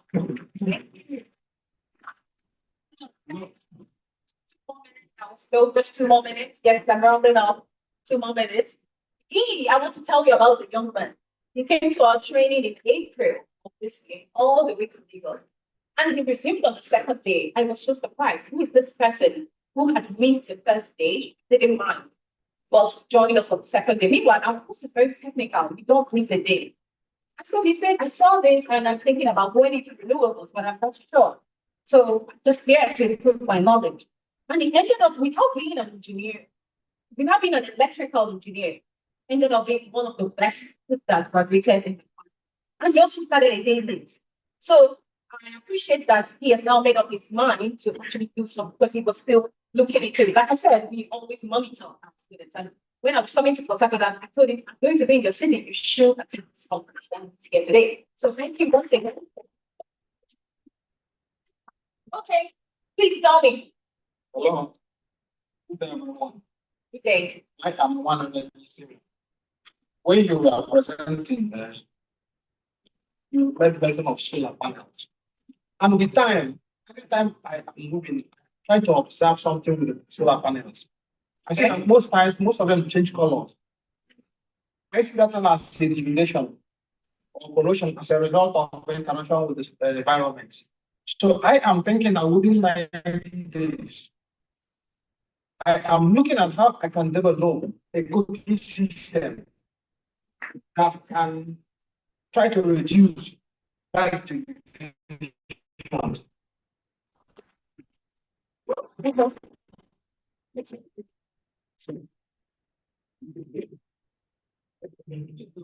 Wow, I love it.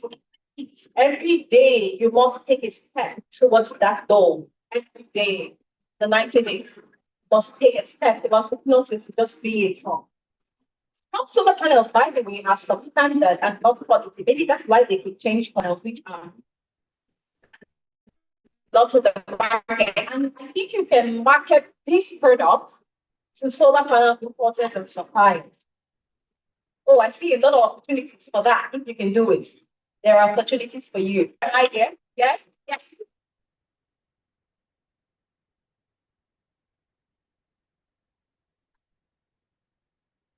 Thank you so much for this great opportunity. My name is Ayafiro. So first of all, I sell products like my business. I sell jewelry, sunglasses, scarf, and bikini. So for me, basically, yeah, I've got so many ideas from God.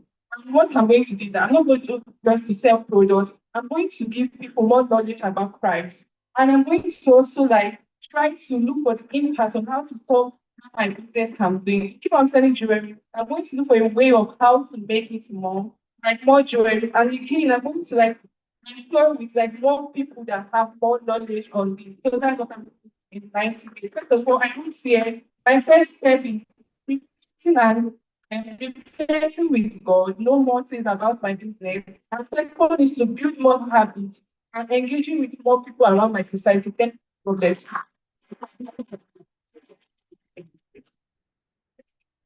That's so much. That takes step every day towards that. To recruit people in different states to sell for you. That's something you can do. You can recruit people from different. You are a corporate. There are people that are your colleagues who will leave to their several states after you serve. Is that not correct? You can work with them now. Give yourself a target in the 30 days to find 5 people who might want to start a side hustle as a jewelry seller. And that way you can replicate yourself in 5 different locations.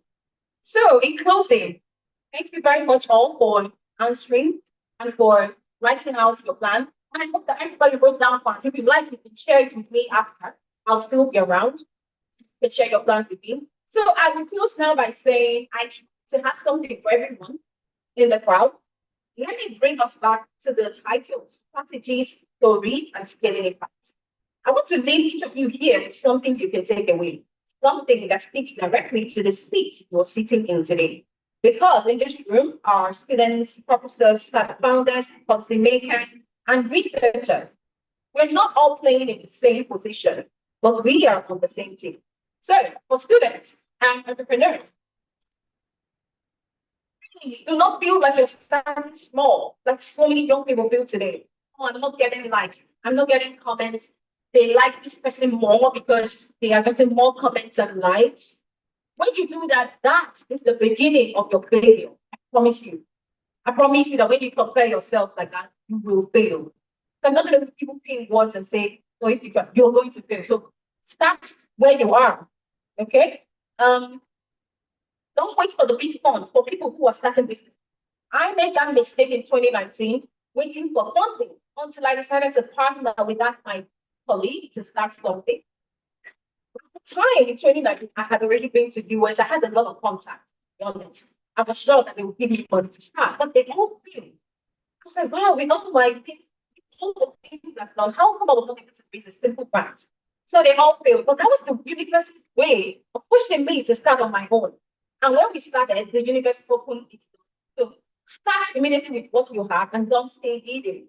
Share your journey. Visibility matters. You have to show people what you're doing, how our organization attracted many funds that we have. Just 1 year of sharing our solutions. Somebody here said I will be posting every day. That's good. If you push that 1 year, you get a sponsor.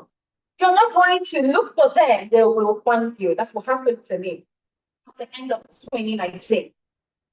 And for lecturers and professors, Africa needs your role much more than ever now today. But not only in lecture,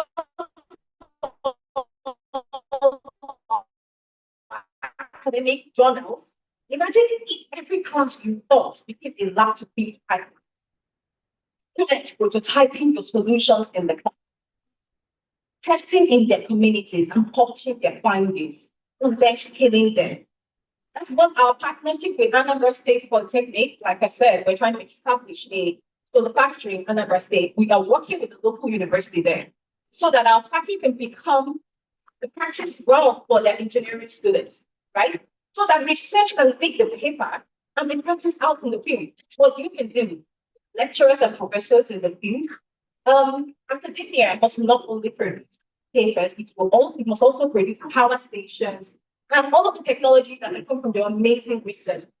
Please look out for entrepreneurs to type and create solutions from your research. Solve problems in the market. But here's the truth. Your business will grow faster when you carry all this along, when you think yourself, when you mentor other people, right? At Rexy, most of our graduates spend a month in training on that solar entrepreneurs who had been on the field, who had trained before them. For example, Mr. Pepper here, who was one of our students, will soon as he starts his business, he said in 3 months' time, we will match him with somebody to be learning from him. That way, you can replicate yourself and you can have people promoting your solutions all over the country. Then for policy makers or development partners that are attending the conference as well, you have already seen models that work. Right? For example, British technicians entrepreneur pipeline like ours, our African Fellowship hydropower learning modules. Your role now is to create something to create an enabling environment, to create policies that open markets, financing and de-risking gifted staff, to promote programs that demand local talents. When you fund or regulate projects, insist on internship quotas.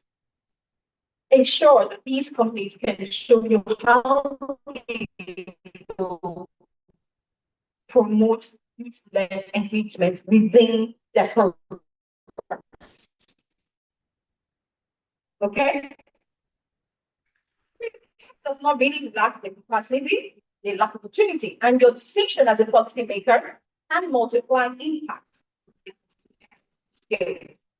Last but not the least, PhD seekers, I know there are here PhD folks here as well. At African Fellowship, about 90% of one problem or the other in the renewable and solar power. What you can do is, some of you will go on to advanced studies, but my advice is don't chase the popular topics. Don't only chase the popular topics. Go after Africa's unanswered questions. How do we size batteries and storage systems for factories? Okay. And how do we use quality assurance for PV modules in tropical Africa? So final call to action. Don't just dream of clean energy, build it. Don't just admire other people's story, write yours. Don't just scale your business, scale your impact. For everybody in this hall, you have a skill. Whether you know it or not, there's an idea that you have, okay? A skill or a plan. Your unique story can inspire others. So I'll leave you with this challenge. Don't just dream of clean. I read that one before. So thank you very much for having me. That was Thank you, gentlemen. So, that was a very comprehensive presentation. Please put a round of applause once. And make it very beautiful. Make it very beautiful. I wouldn't say clapping for glory before you, but you're clapping for a beautiful presentation that cuts across so many areas. The presentation was a combination of, I would say, a social media masterclass, motivational session. It covers clean energy, energy storage, and a whole lot of areas that have really impacted a whole lot of us. Thank you very much, Madam Glory, for the beautiful job. Well done. Why did I say you should present? I know you really got exalted with presentation. I want to bring to our minds again that this is the innovation and mentorship session. You can see what the experience is at the initial phase. So you know what you are to expect in the next couple of minutes. So thank you very much, madam. And I would like, I didn't want to call my boss to come sit down there because he's the moderator of this innovation and mentorship session, engineer Anthony Apaso from Bureau Energy. He is the convener of this conference. Please put a round of applause for him, celebrating at the 36. We were supposed to be seated there before the paper presentation, in the keynote presentation, but I did not want to go because he's really handling it all by himself.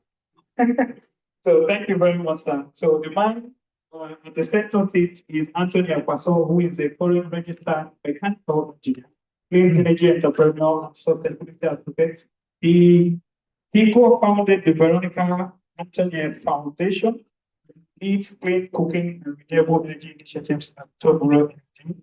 As the convener of the Free Africa International Conference on Clean Energy and Energy Storage, Aiccees, it drives collaboration between academia, industry, and policymakers.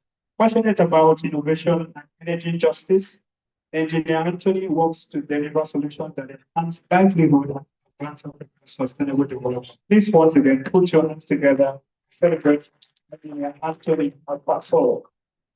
Okay, please, I would give this opportunity for him while still having Madam Glory on the stage to invite other persons for the panel session. Thank you very much.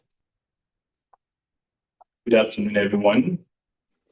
And thank you so much, Glory, for your wonderful presentation. And I won't waste our time. We'll just call our panelists to join us so that we can get to learn more. So we have already Glory on the panel.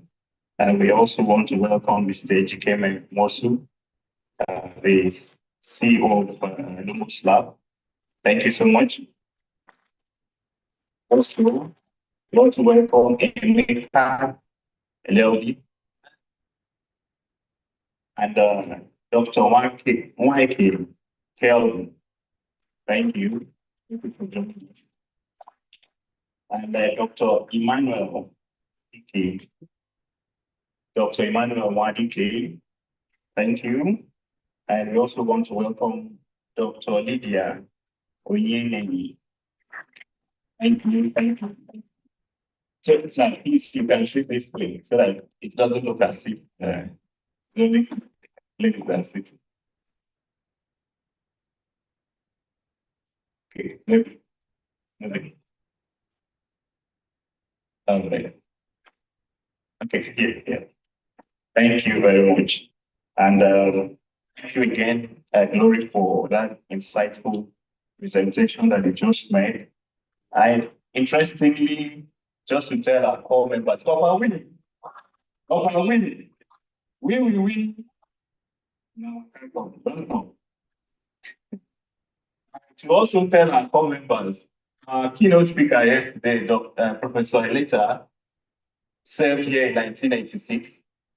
Our co-chair of this conference, Professor Sunday Edepo, served in Rivers State in 1995. So this is 2005. I don't know who will be here again. Sorry, 2025. I don't know in the next 10 years, the story that we'll hear from the core members that are here. I know it will be a brilliant one. Welcome again. So our discussion today is around building businesses around clean energy, the clean energy business innovation and mentorship session. Now, everyone here has a business. It's one way or the other. If you don't have, then you are in the business of mentoring. So, I want to tell us that Tuvero started when I was a student in University of Port Harcourt here. When we're doing our master's program, I saw the need for us to have a business because what I told myself was that I was not going to do a master's program if I'm not going to build something from it. So that was the challenge I gave myself. And when I saw the program that was Energy Access and Renewable Energy Technology under the Energy Technology Institute as it is right now, that was what caught my attention. Just like our keynote speaker said, don't just follow the popular topics. So I saw that, I went into it, and I knew I had to build something from there. That's how Tuvero Energy came about. So it's just like our keynote speaker said, build something, don't just follow people. See where your niche is and tap into it. So I wouldn't want to bore so much with what I have to say. And I will go straight to our panelists. Please, okay, the mics are around. So I'll just give us 1 minute. Already met Glory and Ejikeme, but let's just take the round. You can go ahead, just introduce yourself and maybe your role and your focus area. Thank you.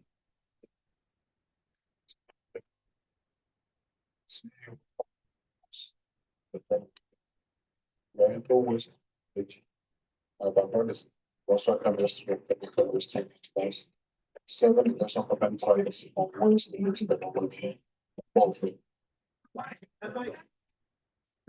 Can you hear me? Yes. My name is Aiccees Patrick Mosu, CEO, founder, Lumos Laboratories and Limited. We're into waste to clean energy. My background is industrial chemistry, organic chemistry, because of a background. 7 international patent trials on waste energy technologies. Thank you. My name is Glory Okoye, founder and CEO of the Renewable Energy Technology Training Institute. Hello, my name is Dr. Emmanuel Chichuke, Project Coordinator, African Center of Excellence in Future Energies and Electrochemical System, Funto Owerri. Thank you. Hello. Good afternoon, everyone. I am Oyetaju Lydia Uyemeli, CEO in Frontier Ventures Limited. We are into farming. We are farmers and we empower women to have sustainable farming process and system in whatever they do. Thank you very much. Yeah, my name is Emeka Anthony, CEO and founder of Treasure House Global Tech, co-founder of T-Hub Limited Nigeria, and then went to solar systems, inverters, chargers, and all that. My background is physical electronics, software, and technology. Thank you.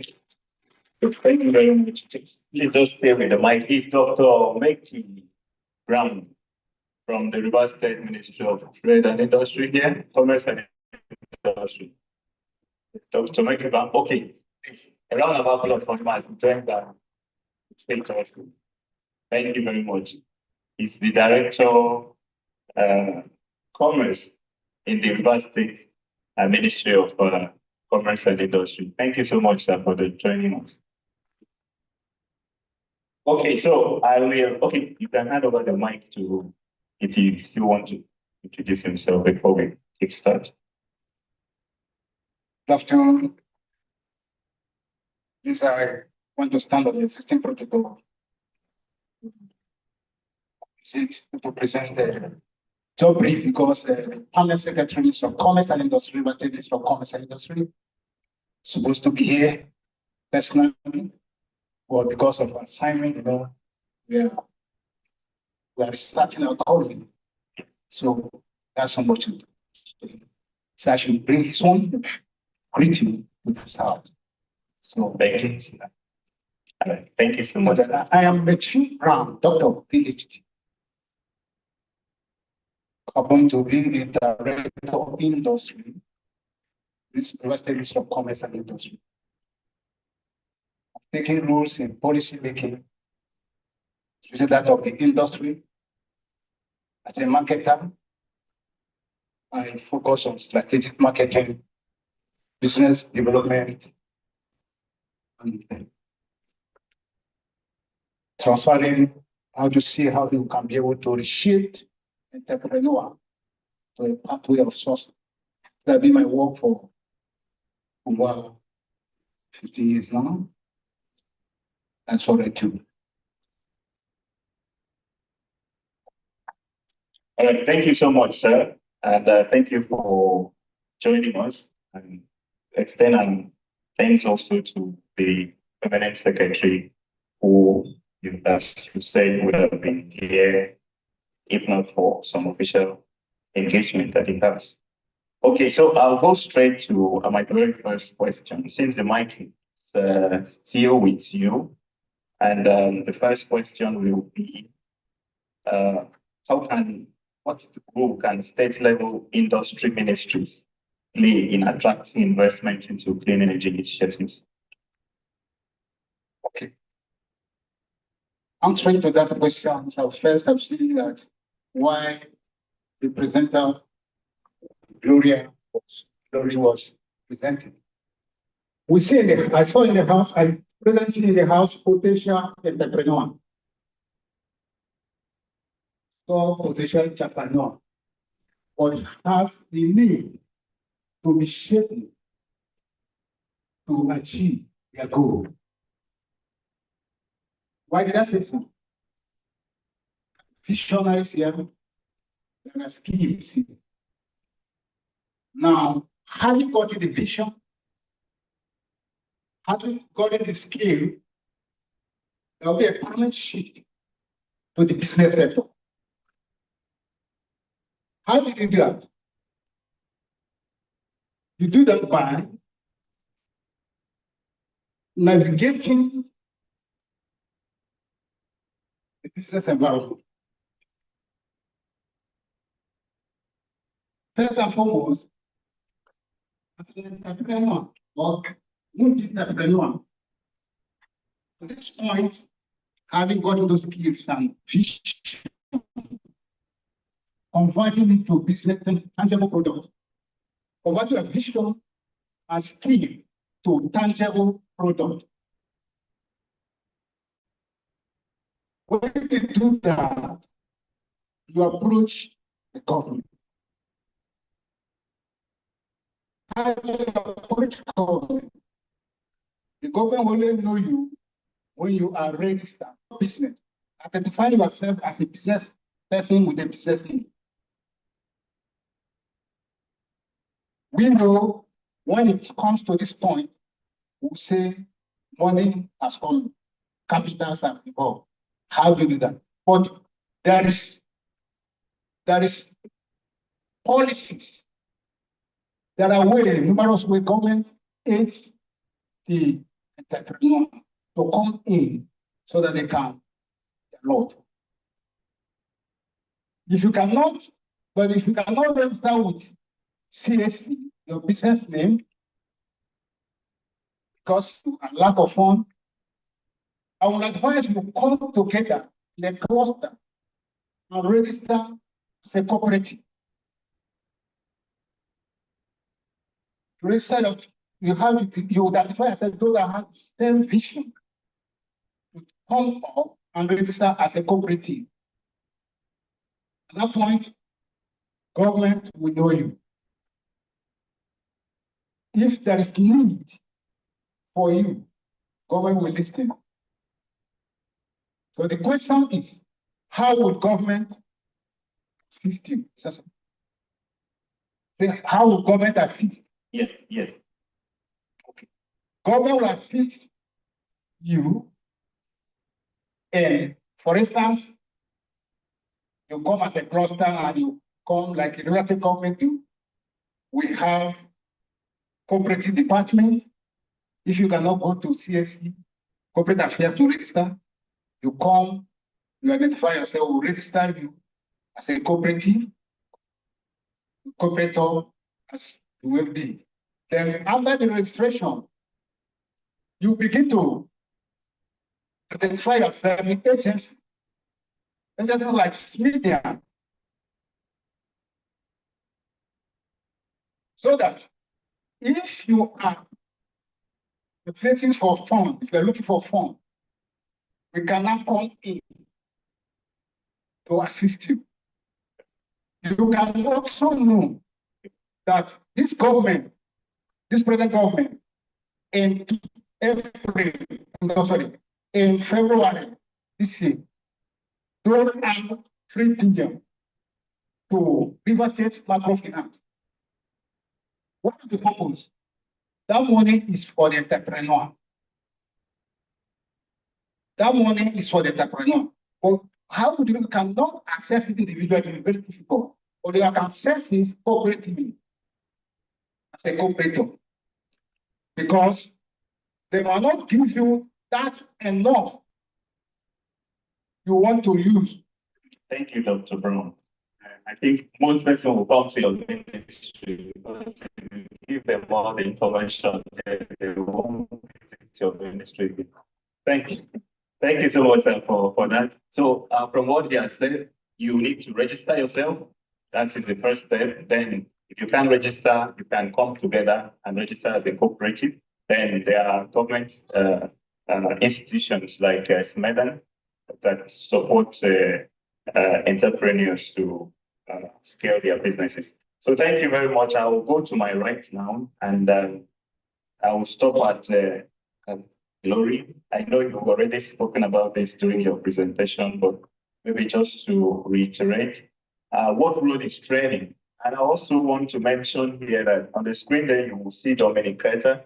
Dominic Carter was one of our presenters here. Last year, he came here with a prototype. And I'm glad to inform us here that he said he has been able to scale that prototype that he came with. And I know the conference chairs, Professor Roland, you remember Dominic Carter. Yes, he won the best presenter also. So he has been able to scale his concept, and he has even gotten some funding for it. So he's here also to pitch to maybe investors. I hear my brother there said he's looking for a company to invest in. So this is also a platform. So if let us give him 5 minutes. Dominic Carter, please speech for 5 minutes. Immediately it's 5 minutes, I'll cut you. Thank you. Okay, thank you so much. Can you hear me? I can hear you. Okay, thank you. So I'll share my screen, if that's okay with you.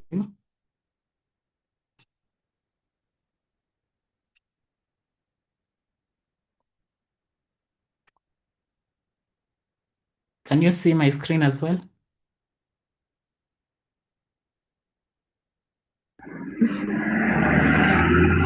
Yeah, we can see your screen. Yeah. Yes, we can see it.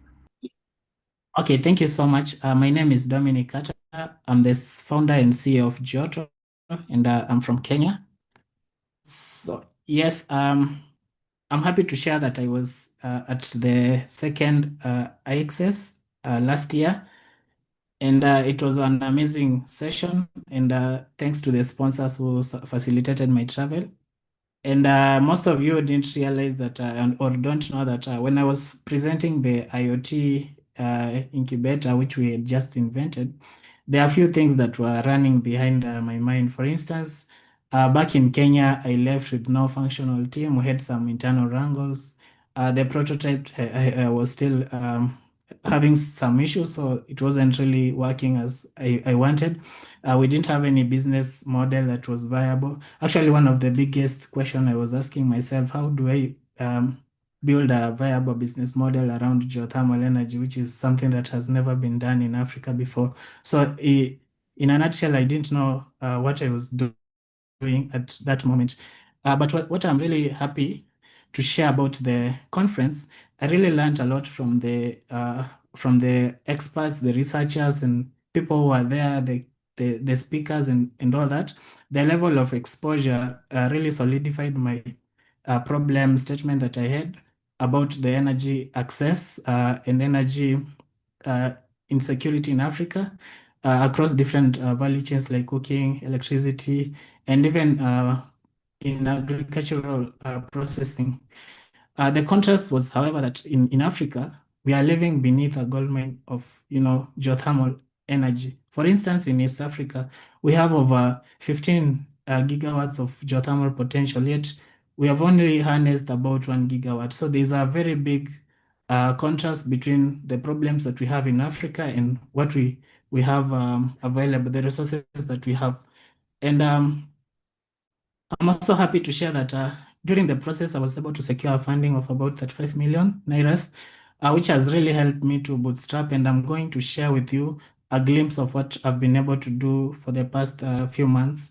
And I also encourage young researchers and entrepreneurs to also apply for this platform, these Visioneers, which also will really support you in your venture.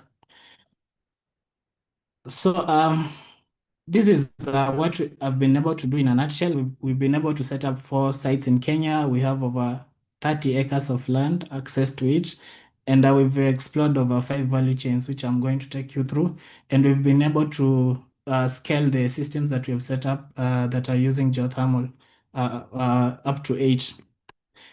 In a nutshell, this is one of the sites that we have in Kenya, and you can see we've really embraced the circular farming model where we have zero waste and we are able to save the input cost to less than 5%. So for example, if you look at, let's say, something like brooder, which we're actually using geothermal, by the way. So you put your chicks, the waste from the chicks, you're able to put to the farms and to the vertical gardens, which we raise our own seedlings, by the way. And then you are able to the customer is able to get a lot of products from this with actually zero wastage. And these are some of the photo evidence of the circular farm model. For instance, we have the geothermal cooker and the brooder, which we have connected directly to the geothermal well. We have another geothermal dryer, which we are going to use for processing the harvest. We also have a Zola, so we also want to grow our own feeds for the livestock. We have an oven, we have the vertical gardens that I was mentioning, and then we have a geothermal egg incubator. This is one of the sites, and I'm happy to share that this land, all this infrastructure sits on about 2 acres of land, which the community has been very happy to give it to us for this research and piloting. Quickly, another site that we have in a place called Songoroi. We also have quite similar products, but here I was mostly focusing on the poultry ecosystem, looking at how we can design, all the components across the value chain. Because yes, the primary objective was to use geothermal in incubation, but we realized that we can't really get quality eggs, so we had to set up our own poultry house. Again, to save on feeds, we had to set up an azola and hydroponics. And then in a nutshell, we ended up with this circular farm at that site. And this is the photo evidence of some of the components. for instance, the vertical gardens, the incubator, when we are doing the piloting, the azola, that's the livestock feeds, the mushrooms. Actually, we use geothermal in sterilizing the substrates, and also we are going to use it in drying the end products. We have also a shallow geothermal well that will be supplying the heat to the incubator. And then I'm also happy to share that we develop our own custom IoT hardware. And this is actually the dashboard where we are monitoring the systems. So this was also built in-house. And in terms of revenue, these are some of the projections to some of the components. For example, if you're looking at eggs, we are looking at a margin of about 53%. But the highest I noticed when I was doing the evaluation was in vegetables, although this is not directly connected to geothermal, but we have a potential of maybe using geothermal to do dried vegetables and maybe putting that as one of the products. And in terms of funding, since we're also looking at how we can raise investment, as I had mentioned, we've spent about 10,000 euros for the past 5 months, and we are also going to spend another 10,000 for the next 5 months or less. But we're already looking at how we can scale vertically, because we've done a lot of horizontal scaling in terms of setting up a lot of products to just prove that we can use geothermal energy to cut the energy costs. But in terms of scaling, we are looking at how we are raising 150,000 USDs. And there are already some investors that you're talking to, but if you are there and you want to invest in this business, we are happy to extend that offer to you with a 12% equity if you are a venture capitalist. And that will really help us in terms of valuation and also in terms of really standardizing our technology and also working on the intellectual property. Because we have designed most of the products, custom made some of the systems, but we really want to take this a notch higher and make it a bit more standard and approved. And then also in terms of expanding the sites, we have over 4, but we love to expand more in other regions that have geothermal energy, including Nigeria, where we are registered. And then there's a very huge ROI in this project, since we are really cutting costs, the input costs. So there's a... Thank you, Dominic. Okay. Thank you. Yes. That's one. So thank you so much for the opportunity. If you want to reach out to us, you can just email us directly. Thank you so much. Thank you, Dominic. And the idea around this is to see that we can do something with what we have. And like Gloria, when she was making her presentation, she did say that you just have to start. You have to, as you start to walk the way appears. And I'll stick with her for my very first question. How can training and capacity building ensure Africa develops human capital needed for sustainable energy industry? Yeah, the mic is. Of course, thank you for that question. Let me start by saying that education is key. What is training even? Training is getting specialized knowledge on a particular field, particular space. I feel like that word training has now been a little bit overused. But now, for some of you who might want to go into the energy sector, it's very important to choose a niche, choose one area where specifically you are seeing a problem around you. For example, the last speaker just told us how he was able to solve the challenge by using what we do have to create a solution for the problems that we are facing. It's important to find out one niche that you do. Again, don't go for something grand within the energy space. Start from something very little. Then educate yourself on that stuff. Get training, know all you can stuff that you're doing that will help you build a skill Let me tell you, there are five buckets of human potential: resources, network, and reputation. 5 buckets of human potential: knowledge, skills, resources. But applying that knowledge in that to develop a skill. A skill is what you can do. It is that skill now that would give, which is the next step in human potential. Resources means money. It is from your skill, what you can do in the energy sector that can now, if you have money, you can build your network, which is the fourth bucket of human potential. You can now build your network because you have knowledge. You can perform that knowledge, which is skill. Your skill, from that skill, you can generate resources, which is money. From having money, you can build your network. And when you build your network, you earn a name, you get a reputation. So that is how you can start your journey in the energy sector by first investing in learning a particular niche. Don't do what others are doing. Usually I ask my students, what do you want to do in the energy? Oh, I want to help end energy poverty. That's not an answer. How do you want to do that? What's the one thing you're going to focus on? Educate yourself in that one thing. Build the skill so that when you come on stage or you go somewhere and talking, you can demonstrate what you can do, not what you know. What you can do with what you know, which then helps you build the resource. So that's the important of skill. Without skills in the renewable energy space, without training, we will not be able to deploy clean energy solutions for storage, for solar panel, or hydropower. Like, for example, when I was speaking, I talked about the Grand Renaissance Dam.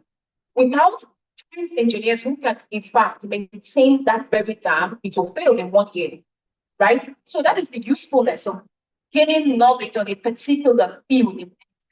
Do not go and do a big training that would just really not be specific. Excuse me. Choose one area, learn all you can, learn the trends. Don't just learn the process.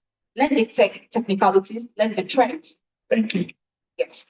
Thank you very much for that answer. And you said you need to build your skill, get your knowledge, skill up, then the resources will come, the network will come. And do remember to maintain your reputation, because when when your reputation fails, everything goes. So thank you very much. I'll now move to Ejikeme. You are an innovator. And in the room here, we have young innovators. So I would like to know from you, what are the barriers that you are facing? I know you've patented, you have 6 patents, 7. Yes, you have 7 patents. I want to know, what are the barriers that you face as an innovator to get your product from being a prototype to a market ready product? Thank you very much. Let me talk from my own personal experience. As I mentioned yesterday, one of the barriers for innovators trying to do business in Nigeria in this was working on waste energy. I remember in 2012, there was an interview in one of the newspapers. I was checking the comments. Somebody said, blood is no longer giving able people money, that they're now going to waste.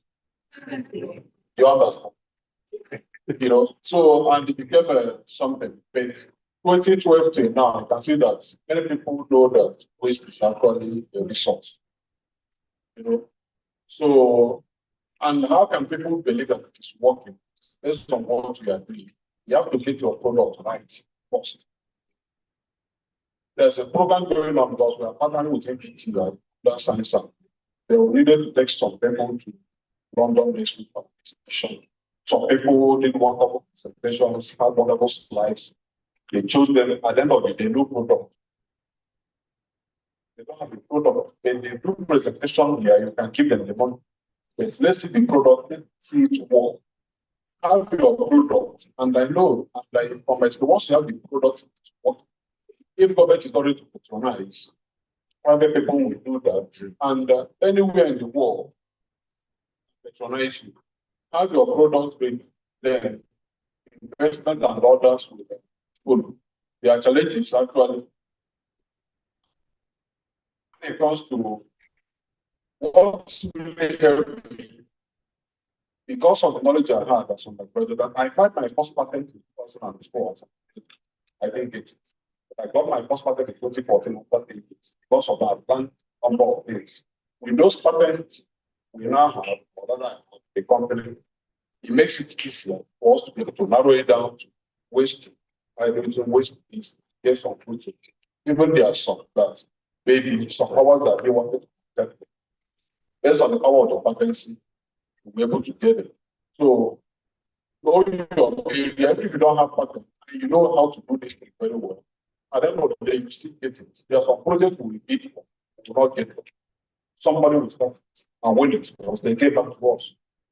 Know your products, expect it. Get the certifications. If it is innovative enough, try to get patent. If it's a product, and get trademark, other registrations that will give you an edge on what you are doing. So I think having your product, Nigeria is a very big market, over 200 million population, and you can also move into West other African around the world. So get your product ready, then I believe that it's going to be fun. Thank you.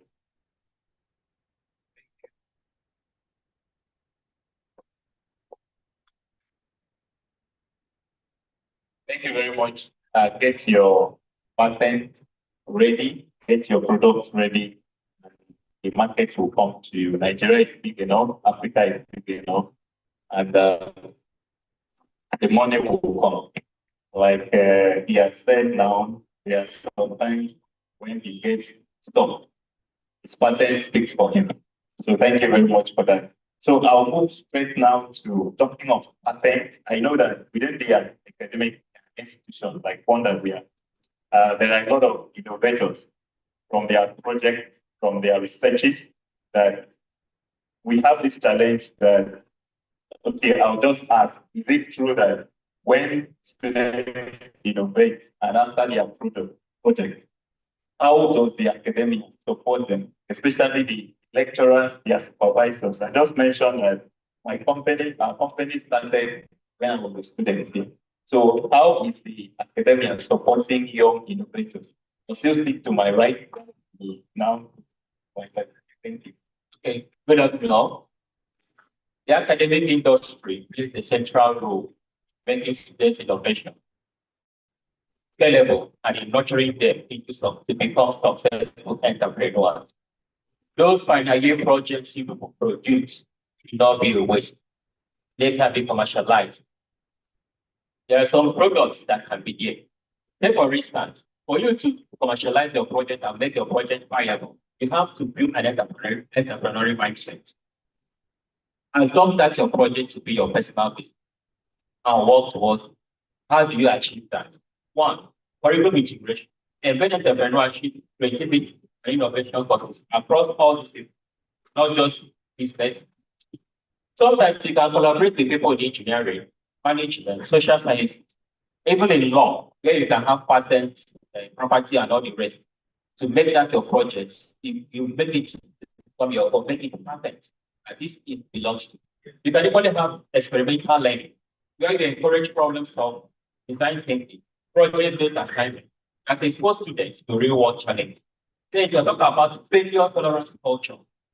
Normalize failures as part of the innovation process. So students, they're resilient and risk-taking. Because there's no job you are doing and there's no project that you are doing that doesn't have any risk.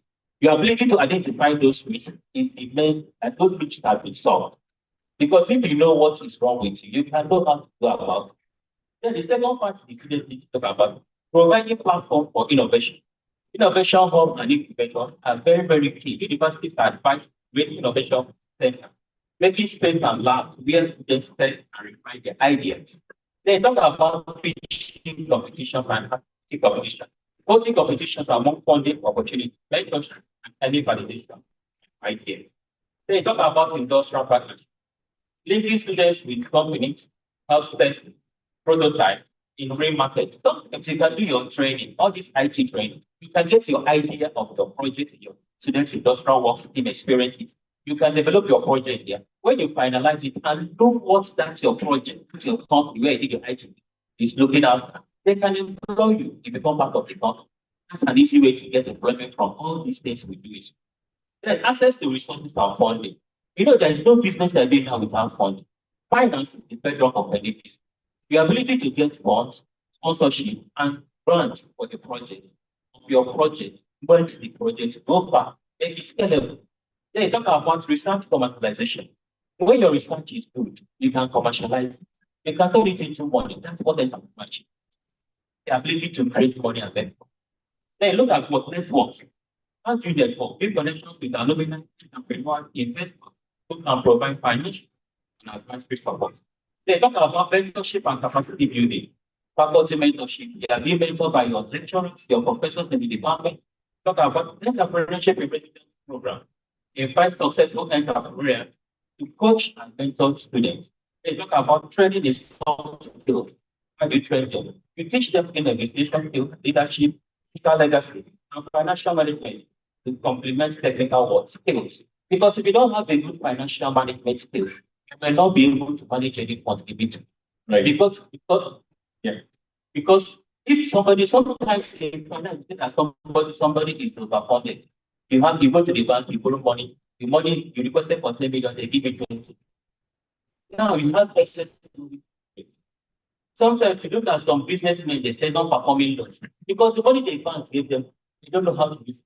They didn't have a good feasibility study before they go and borrow those money. So if you have a good project, you have a good feasibility study, you can say that this project I'm going to embark on what to start that one. And when that project is given to you, that money is given to you, you can get it effectively, efficiently, and make profit. Return the banks, credit you borrow, make your work. Thank you. They talk about creating an open ecosystem. Okay, maybe we'll come back to you. Yes, we'll come back to you. I know when you give a prompt opportunity to speak, you have to hold them. Thank you very much, sir, for that. Yes, we'll come to question, but let's just pick from my Mr. Anthony, Engineer Anthony. You are a CEO, so I want to ask you, how can technology be used to be leveraged, reduce costs, and also help people scale? Businessmen, how can technology help them scale to new frontiers? Okay. Hello. I would like to apologize ahead of time if I say praise the Lord. We don't in church. Just in case it comes out, I want us to get engaged with this question. For technology, I'm actually able to still present online. It's actually cheaper to advertise your goods online than any other place. It's so cheap and easy to access the globe. I was telling a moderator, I came in from Abuja yesterday because I had a project. The client saw me online. In fact, I stay in Port Harcourt, most of my clients just outside Port Harcourt. And it's very easy. One of the easiest ways to access clients online or using technology is make your product good enough. I'll say that again, and it's important. Make your product good enough. There are 4 kinds of clienteles we have, and this is where technology comes into play. We have the cheap clients. We have those clients who will tell you which one is the cheapest. I know we are all businessmen and women here, but we've had those clients who will tell you, please just give me the cheapest one. Someone else give me for $1, the other person give me for $10. But your advert online will actually tell the client what you represent. And before they call you, they know what's your standard. We have the difficult clients, but there are clients I will have, and you're like, they'll ask you questions, you answer the same question, you could answer it every year, the same question. They are just difficult, it's just their nature. Then we have the sophisticated client, and the one I'm actually dwelling on, and this is where technology comes into play, is the high-ticket client. If I ask the question, if I ask, how many of us know Vicky James here? I want us to get it, but how many of us, at least our ladies, who know Vicky James? How did you get to know her? Social media, am I correct? How many of us know the teller that stays behind your house? Now, this is important because Vicky James will charge, I'm using this as an example, Vicky James will charge for a dress for, say, 15 million naira. Am I correct? The teller in your backyard, that maybe I'll pay them for 50,000 naira. 2.5. Oh, that's really too far. So what did Vicky James bring to the picture that differentiates her from every other person? Brand. Package. The reason why I buy a Bentley rather than buy a first region, they are both moving. But there is a clientele that I call them the high flyer or high ticket clients who are moved by emotions and by status. So the question is, which of these clientele are your target audience? If you're looking for high flyers, you yourself must be high flyers. There are ways you don't appear. In fact, if I go into a client's house and I trek from Uniports and I'm sweating and I'm wearing my shirt, by the time I step in there, they will write you 10 naira. You might be good at the job. The next person comes in with all package, maybe borrow the car comes in, but all package. And this is what social media does for us, technology. It gives us an opportunity to hype ourselves, make ourselves valid. You want to make a video, and I'm looking at your camera and I'm watching what's going on. The client you will attract is the client that will ask you what's going on. The quality of what you put in, they're not saying you should spend so much. But if your camera is not good enough, do an outdoor video where natural light can hit your camera. You see, you're still using what you have, but you're tuning in and fine-tuning to attract the right client. And more importantly, I don't know if you understand. Okay. So more importantly, I'm a businessman, so forgive me everything I'm saying, just how to make money. That's why I'm here, just how to make money. More importantly is your visibility online. I think Madam Gloria mentioned that. Post as often as you can. Whether they like them or they don't like them, keep post. Nobody became, I think that post she mentioned today for me is the highlight of this meeting, where she said, take the first step and the way will appear before you. You know, it makes a lot of the hard fact of written something that won't put the blue down. You must sit up and begin to make yourself applicable online. Your clientele is the globe, not your local assembly. The challenge that most of all we just want to stay local. Thank you, I think. Thank you very, very much. The technology that you have in your hands is actually your power to scale. So use it wisely. I want to tell you that most of the persons you see here, most of them we met them online. Lori, this is the first time we are meeting, but she was a guest in I think hydropower development, and we're having a webinar that we scale to this conference. So what that code you are holding in your hand, your power to anywhere, but depends on how you want to use it. You want to use it to follow people, it's still on you. If you want people to follow you, it will still be there for you. So LinkedIn, WhatsApp, and the likes, those are where you make professional connections that can aid your business, depending on what your business is. Thank you very much. So I'll move swiftly to Dr. Lydia. I know you are a venture leader, and so I want to ask, what do investors see? Say, Dominic now is pitched to us. What do you look out for in business for you to be able to invest in that kind of business? Thank you very much. We look into so many things before you can take up a business venture. For instance, you look whether that business is regulatory compliant. For instance, as a farmer, I feature food processing. After I process my food, I cannot take it straight to the market. I have to go to NAFDAC. How easy do I access matter in that process mode? If it's like a barrier, NAFDAC will not give me the license the way it should be. For instance, it took us like 2 years looking for just a license on just one product. So if we use 1 year to do that, it will not, it will have other follow.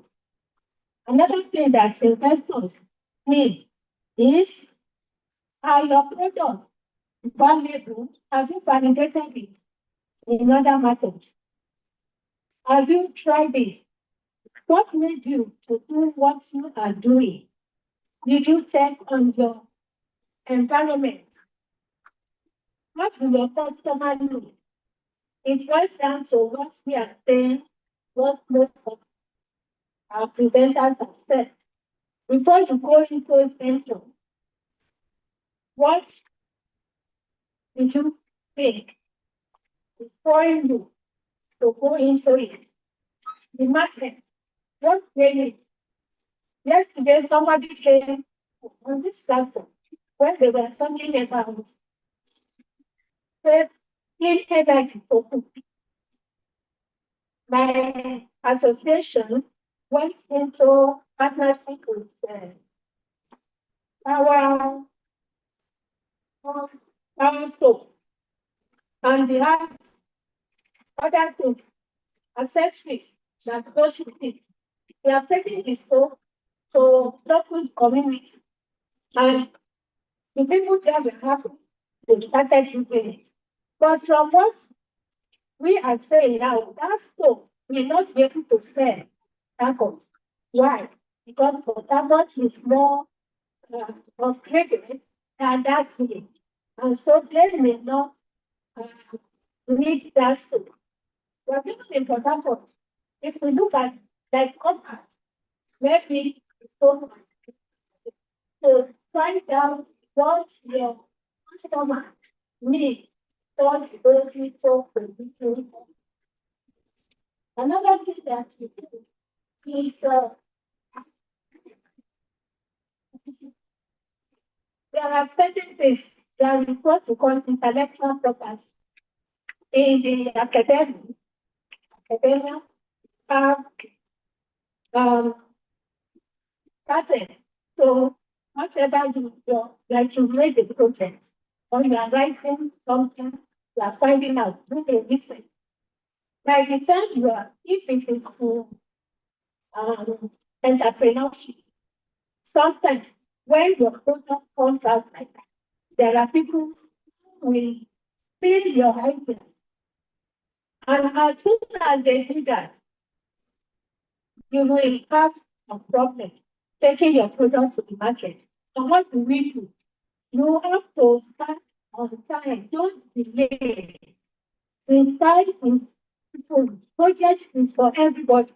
So as soon as you start your own, hit the market with it, and you can start progressing as go on.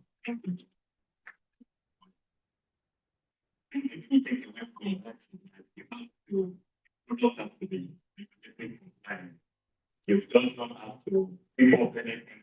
I think people will bring their money to invest in it.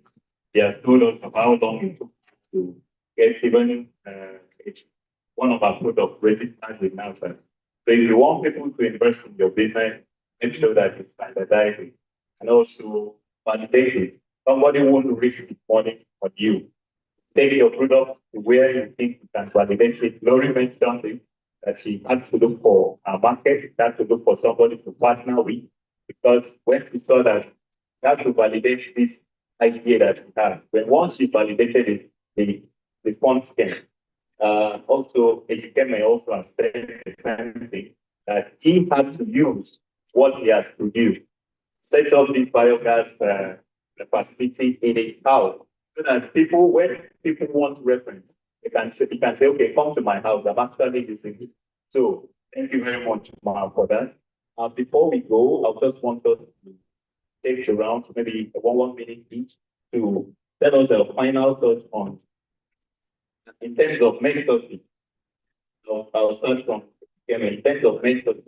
How do you think young innovators and entrepreneurs can position themselves to start from to get mentors for their businesses?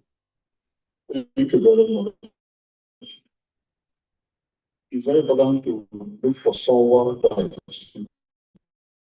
follow the person's mission and seek for advice on how to be it. So know what you want and know what you want to follow. It's very important. If you cannot be the principal mentor, what I do, I studied the biography of many veterans. Even if you can't get a principal mentor, you can study or read the life of people you want to implement. It's very important. And believe and know that there's nothing you cannot do. You understand? And I'm of this opinion that almost doing this post, we can produce anything in this country from toothpick to aircraft. Maybe I can. Thank you very much. Thank you for glory. Okay, so what I would say is sometimes it may not be possible to get the mentor that you're looking for, but you can follow them, you can read what they write, you can read their books, you can go to events where they will be and hear what they will say. For our organization, we try to create those platforms in form of programs. Look out for fellowship opportunities that have been started by these kinds of people that you would like to get mentorship by. Apply and attendance. Usually in those kinds of structured programs, there are opportunities for mentorship. Of course, mentorship plays a great role in supporting young people to go to that next level. So, like you said, read biographies. I read, when I find people that I would like to mentor me, I usually don't ask them to do that. I just try to do what they do. I try to see them as my role model. I do things the way that they do. I go to places where I think they will be at, right? And I just follow them up like that. That way I get to, before you know it, I could be like them, I could even dress like them. So anyway, identify the people that you love what they're doing, okay, and copy their strategies. Just do what they do. Thank you. Thank you. Just before that, we have questions.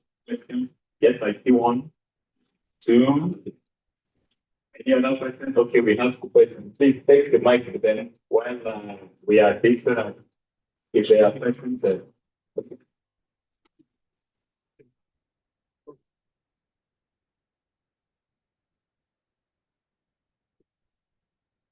Good afternoon, everyone.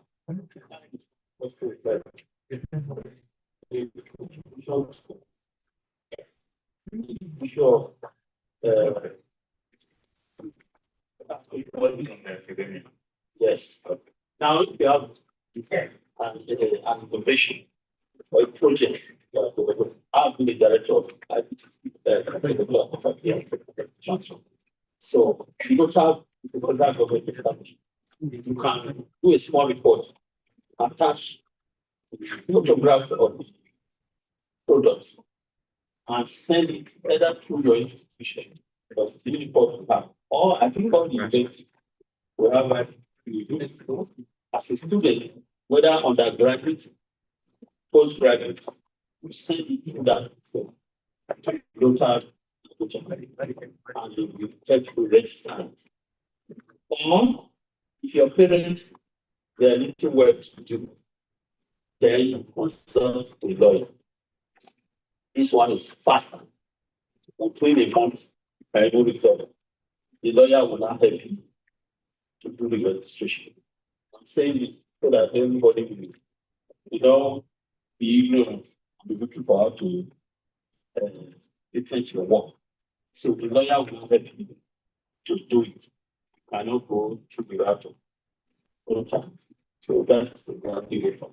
Then another thing, I think, Madam Professor Bolade mentioned it yesterday. Also on the issue of hydro. Don't want us to look at hydro. Hydro is very large. Start from pico hydro, mini hydro, micro, small, and then the large. When you browse, most of the time you see the large. But I think we should narrow our mind to pico, mini, macro, and then so forth. So that we can develop.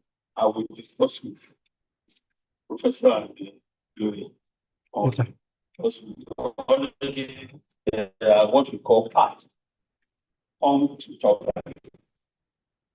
So I just wanted to thank you so much for. Look, we see how that project close to the clinic, small hydro project close to the clinic that we have to develop. If they can help us, let them help us so that we can develop it. Thank you so much, Prof. Yes, we have another question.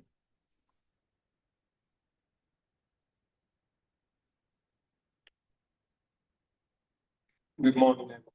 Yes. My name is Peter Akere, founder of Turnkey Integrated Services. My question is to Lulu. I want to thank you for what you're doing. I also want to agree with you that the first thing is knowledge. Because if you don't have the knowledge, you don't have anything. I'm glad that your organization has started with the very first thing that is needed for our young entrepreneurs. I want to ask you, because I did some research, and like you rightly out, that in Nigeria, we shouldn't be just looking at importing solar stoves. Like we should go straight to the question. We should look at how these panels can be produced or manufactured in Nigeria. Now we're talking about very young entrepreneurs with no capital. It takes like $250,000 to $1 million to get a solar panel manufacturing factory to be set up. You are training people.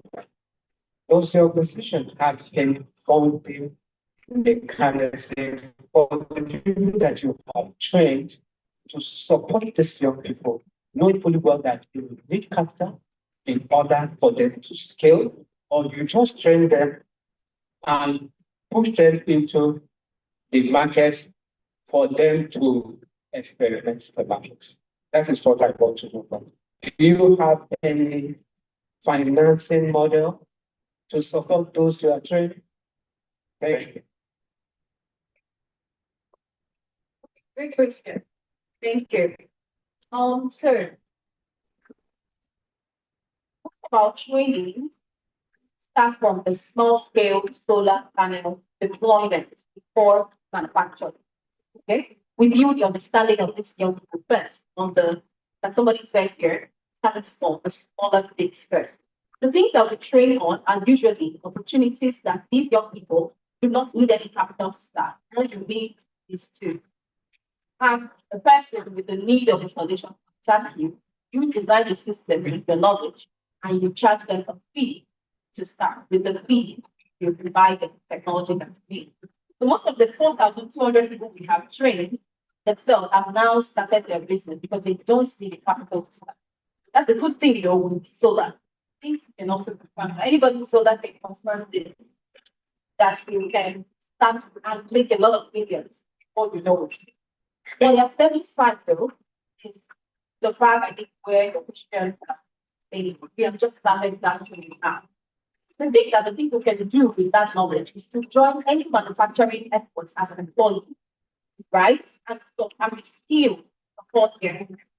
Not that they are own, of course, that takes a lot of money. So the reason we're training people to assemble solar panels is so that they can skill them up to support those efforts from entrepreneurs. Like in Nigeria, we have 3 solar panel factories that are functional: Standard Solar, Naseli, and one more I forgot. Ours is still upcoming. People we're training can work for these factories, right? And it helps spread the knowledge. The more they learn from these factories, the more they can train others. And you have the ripple effects of skilled technical workforce. That's really, of course, we're going to get to that stage where these people are training and then begin to do this kind of stuff.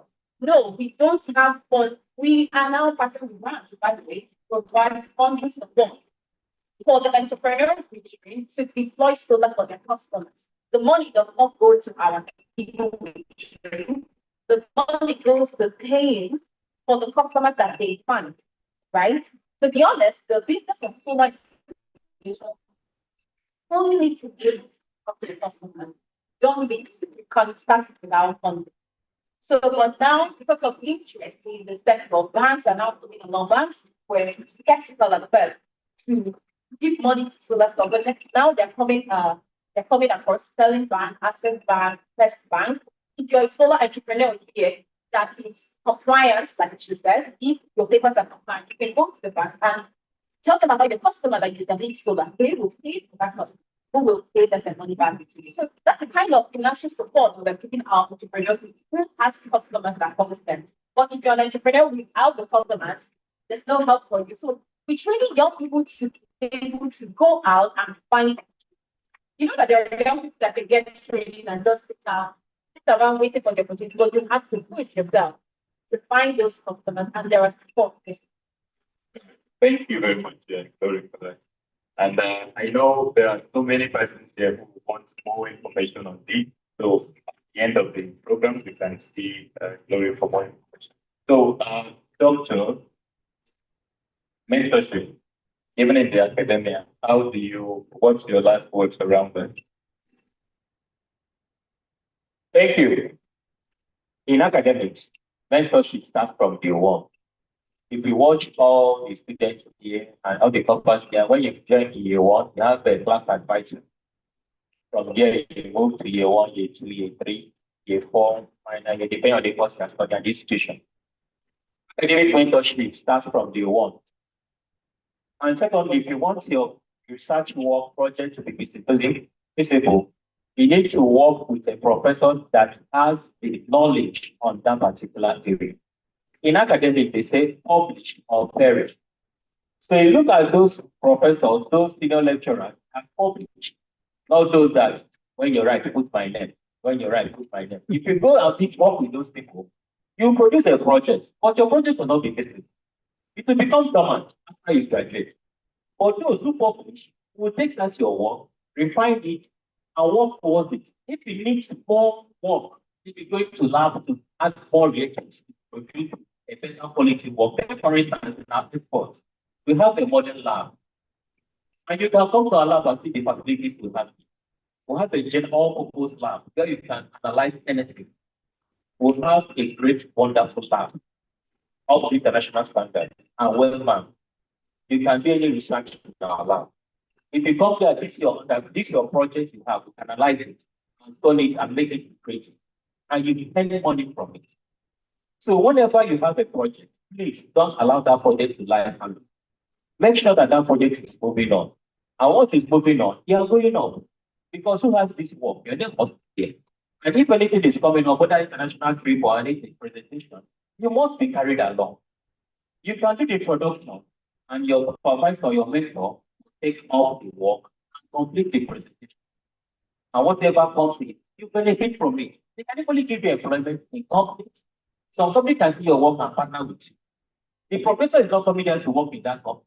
But even if it's coming as what? An external person. You will now be in the company and be working and get the money and get the knowledge. If an experience is required, the professor can come into that place and help you. So please ensure that your project will not stop.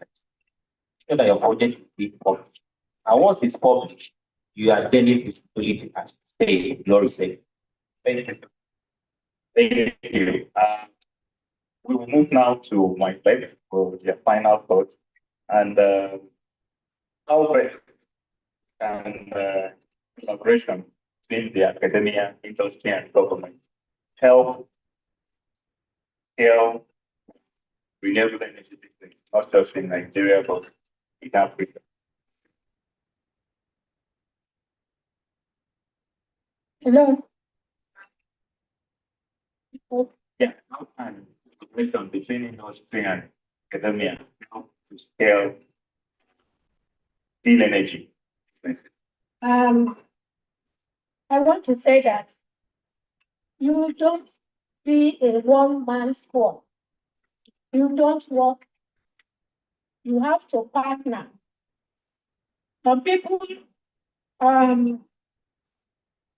ask for fun, and then they now put everything is on me, myself alone.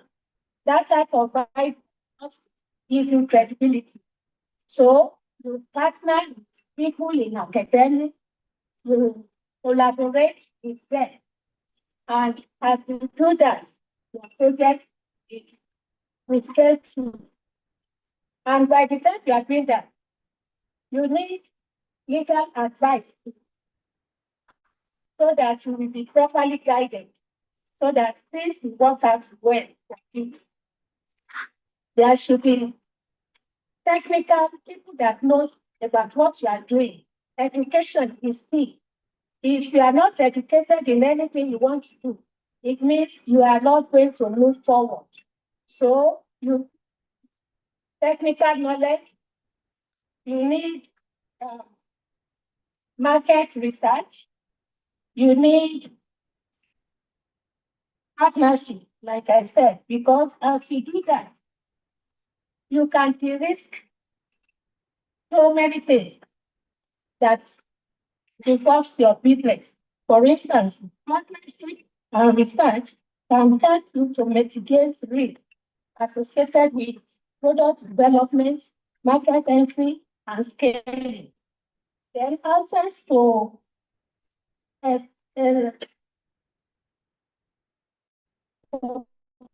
partnership can provide access to specialized expertise, reducing the need for in-house development.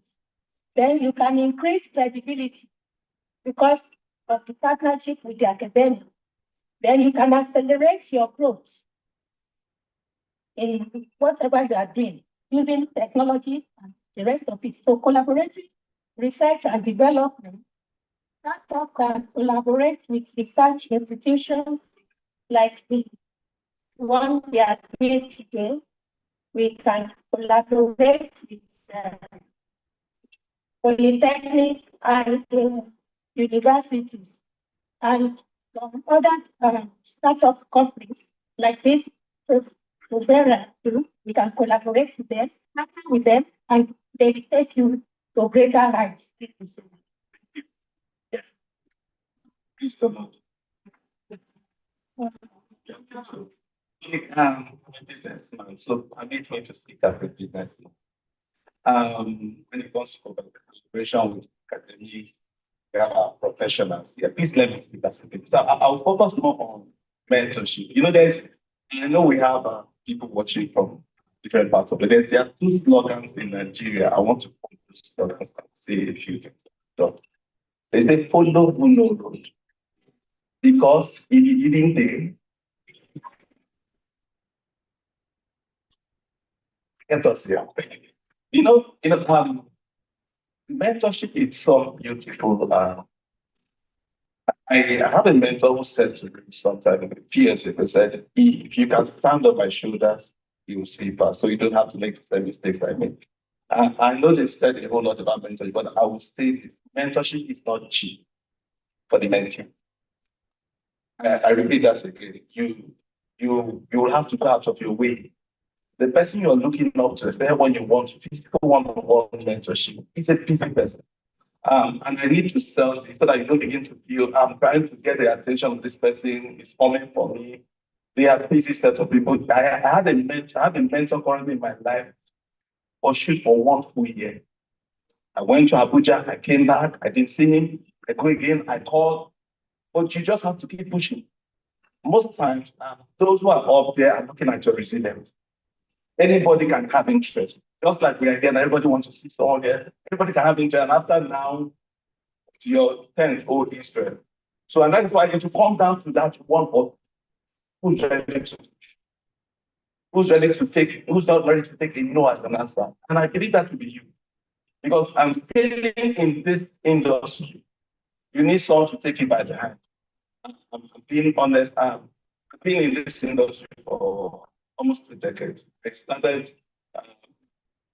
got into solar in my fourth year in Futo. It was in 2004. But back in the days, I actually did my project in Pata. In fact, my custom the company in Pata. But that's because there was a hunger. But for 10 years, I was doing business from my house. And I was making more money as the days began to go ahead. I was making more money than those who had office because you have to be decisive in what you're doing. You must be the best. Why would I buy from you and not the next person? I'm speaking as a business guy. Why would I patronize you just to? I lost a job, a contract a few years ago. Why? Because my quotation was the cheapest. Does it make sense? I lost because you must understand the clientele. I believe this is why we must understand the people you're about to deal with. You must be detailed about. I take out time if I have to do a project before coming here today, I have to go to the company's website to read what they stand for. So when you're speaking the mind of your when you're going for an you're going for an institution to bid for some project, know what they stand for. I don't want to say more than this. Thank you so much. Thank you for having me. Thank you very much. How can collaboration between academia, industry, and even the government scale in energy business? Well, the collaboration is the key for achieving the goal of energy. It is a key in the sense that the academia, one, take the lead, then you graduate to the business sector. And government comes in, just as I've said earlier, government is the largest buyer of your product. For instance, we have this slogan that lighting Nigeria, meaning that all the streets, all the communities will be lighted. The policy that gave government agencies like NDDC ensure that they have majority of the project. Yeah. I should check, solar is being installed. There are thousands. Let me use that. Let me just limit it to thousands. If not, all communities are being installed with solar. Now, if you collaborate with government, which I say is key, like actually doing my ministry, we will be able to mentor you on how to go about that. Like these ones are fresh entrepreneurs trying to come into the market. Some of them don't know how to package their. Some of them are thinking on just raising the fund on their individual pocket. You cannot make a headway. Government have what we call Bank of Industry, Bank of Agriculture. Just like in River State, we have River State Microfinance. Now, how do you accept individually possible for you? Because you will write that, right? Except you have a godfather before you can break through to Bank of Industry. Thank you very much, sir. Thank you so much, panelists, for wonderful and insightful contributions that you've made here. I think the key point here, if I want to make a summary of what made here, is that just start with where you are, what is in your hands. Then, even those of us that are religious, God says that what you have in your hands when He wanted to multiply. He asked when He wanted to grow, to feed the 5,000 people, He said, "What do you have?" They said they have 5 loaves of bread and 2 fishes. That is what He multiplied. When Elijah wanted to bless Elijah, that widow said, "What do you have?" They brought oil. We will. And the testament from everyone on this panel is that they were able to start where they are and what they have. And today, they are here to speak to you. So thank you again, Ejikeme. Thank you, Glory. Thank you, Doctor. Thank you also, Dr. Lee. Okay, I have two doctors in between. I'll soon be a doctor then. Thank you today, and also thank you, the Director from Ministry of Commerce and Industry. Thank you. I think we'll have Mr. Bill. Yeah, please, a round of applause for the team. Thank you very much. Just make that very resounding. Make that very resounding. This is truly a business manifestation. Thank you very much for all you put to the table. Okay, so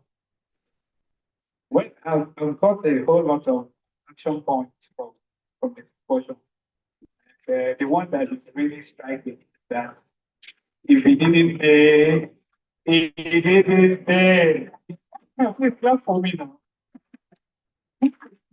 Okay, please, just to prompt the speakers, there is going to be an interview session. I think our team members is going to get to you one after the other.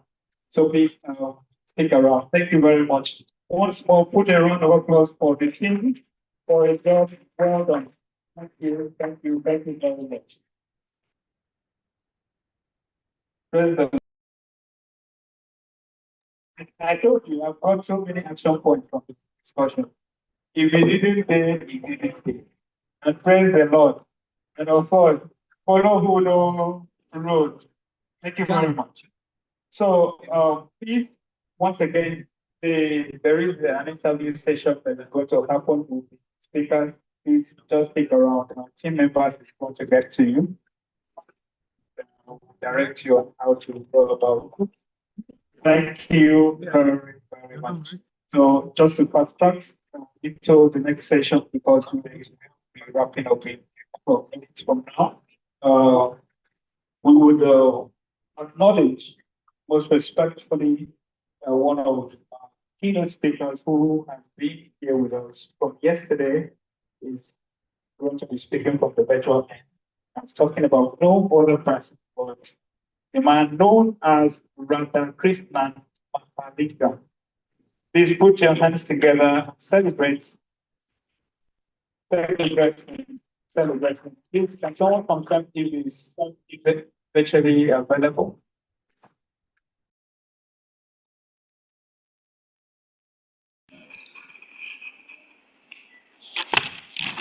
Hi, good afternoon. Are you able to hear me? Okay, thank you. Today, he will be speaking to us on topic emerging technologies for activities. Is the technology strategist and advisor within the clean energy sector. Please can confirm if you hear us too.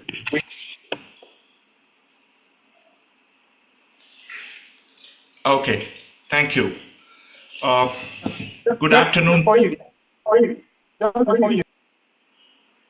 on to the profile, very good. Thank you very much. So, like I said, Radhakrishnan is a global chief technology and information leader with over 25 years of experience in renewables, energy and utilities, power, transmission, oil and gas, and data transformation. He has led large-scale projects across the UK, US, Qatar, and UAE, specializing in AI, cloud, IoT, OT, cybersecurity, and enterprise architecture. He has received numerous awards, including AI Innovator of the Year 2024, Brilliant Global CIO 2023 and 2024, and Data CEO of the Smart Grid Energy Consulting Sustainability Strategy and Technology Integration. He has held leadership roles with Cognizant, HCM, Curve Computers, Hamad Corporation, Finance Court, and others, delivering major digital energy transformation. He has been a keynote speaker and advisor on AI sustainability and energy innovation at the international forums, including COP28. Please put a round of applause and celebrate our speaker. Thank you very much. Well, thank you so much, Aiccees team. Thanks for the very detailed introduction. Before I start, I wanted to give my heartfelt wishes to Mrs. Glory and also the team from Lumo Labs, which was both a very detailed and insightful session. I enjoyed it a lot. So my personal wishes to both the teams who were presenting it and also to Glory as well. It was a very insightful presentation and a very good eye opener on so many other strategic elements, training elements, etc. So with that being said, good afternoon to all the leaders who are sitting right out there and also the future leaders who are going to define and redefine the next generation of energy sector. We have been hearing a lot about energy revolution for years and months now. But are we onto it right now is the question we need to ask ourselves. Having said that, let me first introduce myself. I'm Radhakrishnan and my profile was already presented to you a few minutes back. And it is a pleasure for me to be here today in this Clean Energy Conference in Africa happening in September 2025.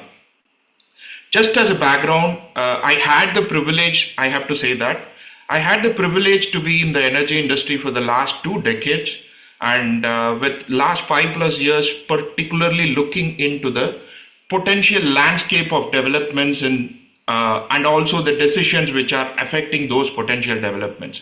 It has been an interesting journey.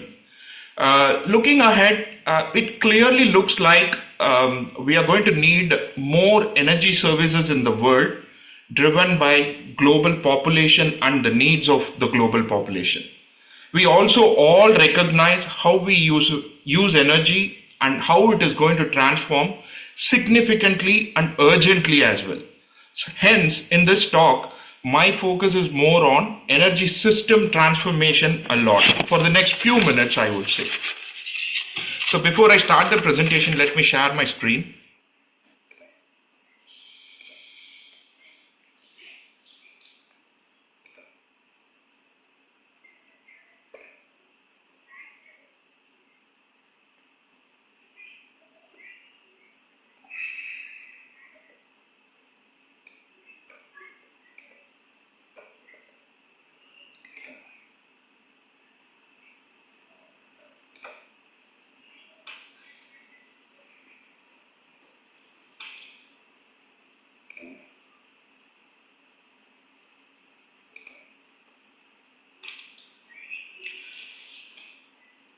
I'm hoping that my voice is audible and the audience is able to see my screen clearly.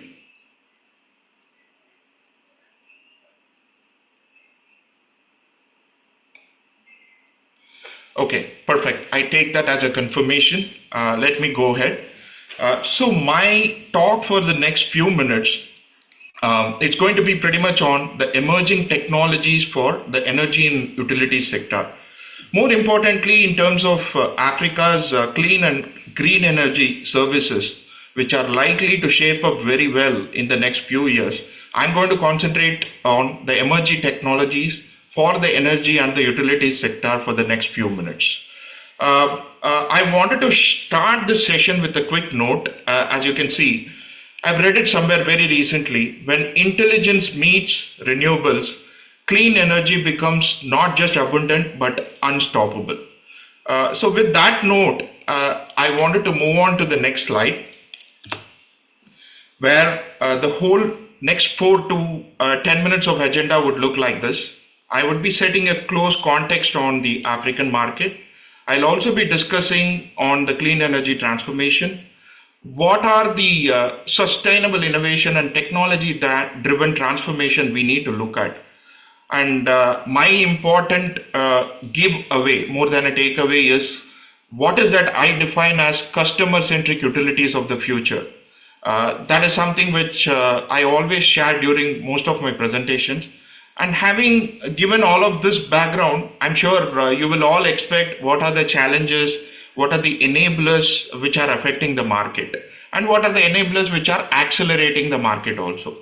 And finally, you will have a quick look at the road ahead, what we have right now in terms of clean and green energy transformations in Africa. I was already introduced, so I really don't need to get into this slide a lot. But my next 5 to 10 minutes, as I said, it's more on presentologist nature more than a technologist. The overall keynote will be covered very formally, and the note will be on a very clear, serious note. And some of the data which are going to be shared are with respectful consideration after doing my research. And there will be little bit of matter of facts which would also be presented as well. So with that said, let me start off, giving a small background about what is the global need in an African context. We are seeing a lot of global energy demand, and that is rising a lot, a ton, I would say. While climate commitments, it is demanding for net zero pathways. Next is the utility sector, which is sitting at the heart of balancing growth, sustainability, operations, and also resilience. Finally, the clean energy transition is not just about environmental perspective, it is also about economic and social opportunity. Because we have been talking a lot on energy revolution, but we are not seeing the social opportunity which is given to that particular requirement, which is existing in the industry as it stands today. Before I get on to the road ahead, roadmap, etc., we have to understand how much of mess is currently there in the society and how are we accountable and responsible for this. The energy problem is 24 hours, 12 months, and 365 days a year. There are certain 100% factors like consumers and manufacturers driven mess, major environmental disaster and concern, and there is a lot of focus which is required on the safe soil, and also there is a need of reduction in the carbon footprint which keeps floating as requirements from various energy sector, and there is also a lot of myths and regulations. So what is this finally moving us towards? It is providing us and ending up with a lot of challenges, risk, and problem during our energy system transformation, lack of transparency, misalignment in the energy sectors, more production, less consumption, and also there are no incentivizations which are also seen, even though it is produced locally. And we also see how the user's behavior, be it consumer, be it distributor, be it the producer, there is also lack of lot of regulations, and that because of that there is this user's behavior which is highly taken into account when it comes to energy sector. As I said, challenges were many, and we also need to look at the partnership challenges, the technologies challenges which are floating around, and the policy making challenges, training, and other aspects. When we speak about challenges, let us also be little positive on the enabler side of it. We also have enablers which are going to act as accelerators, where public-private partnerships and global collaboration is going to take a very good turn in terms of converting the energy services needs from more than ambition to actual implementation. There are also policy and regulation and financing considerations for a clean energy ambition. Most importantly, the next 2 points which I'm going to mention is very critical. One, the skilled workforce in the clean and green technologies and the digital energy system. When I say skilled workforce, we are talking about AI, we are talking about IoT, we are talking about clean technologies, hydropower, we are talking about consumables. So many other aspects are being considered and discussed. We are looking for skilled workforce, and these are going to be one critical enabler while the digital energy systems goes global on a larger scale. Next is very important, cybersecurity risk. Because once we go on a digitalization mode, once we go on a decentralized mode, cyber security risk are pretty much existing in the current market also. So there is going to be a lot of cyber security risk which might be posed, but cyber security addressing is a key enabler while we go digitally on the energy system. Now, because we have discussed the mess, we have discussed various considerations have to be taken into account as well. So what are the considerations from an African context? It is mostly on the microgrids, because we need to have a lot of rural electrification goals and objectives set.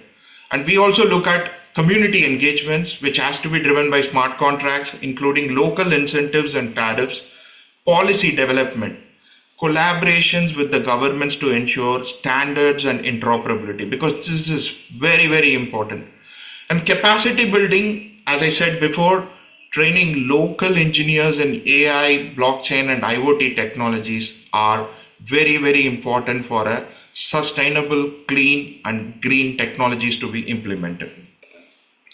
With that taken into consideration, now we have to understand what is this clean energy transition, what is this sustainable innovation we are all talking about. Some of them have been listed below, not all. So in terms of clean energy transition, we are looking at electrification, we are looking at decarbonization and decentralization, most critical aspects. When it comes to electrification, it is more on electricity powered by renewables. When it comes to decarbonization, it is more on green hydrogen and carbon capture, utilization, and storage. When it comes to decentralization, we are shifting more from fossil fuel plants to distributed renewable generation, which could be via solar, which could be via wind, which could be via bioenergy and hydroenergy as well. What is this term called sustainable innovation? Because we are talking about sustainability in almost all of our forums, all of our events and conferences. In terms of energy sector, one, energy storage solution, which can be through thermal storage, next generation batteries, smart grids enabling the energy flow, and also the green hydrogen as a long-term clean fuel alternative, apart from the existing energy solutions and services what we see today. And after seeing the sustainable innovation and clean energy transfusion, we may also get a doubt. How is that the technology is going to drive, and how is that the technology-driven transformation will become converted while aiming for or while giving it to the society as a clean and green energy? One, AI and data analytics, which is mostly going to help you on demand forecasting, operational efficiency, energy efficiency, etc. IoT and smart meters, that's more in terms of the hardware and the software integration platforms, which are going to help us in real-time monitoring, because the data are going to be converted as decisions, and clean energy will turn those decisions into light.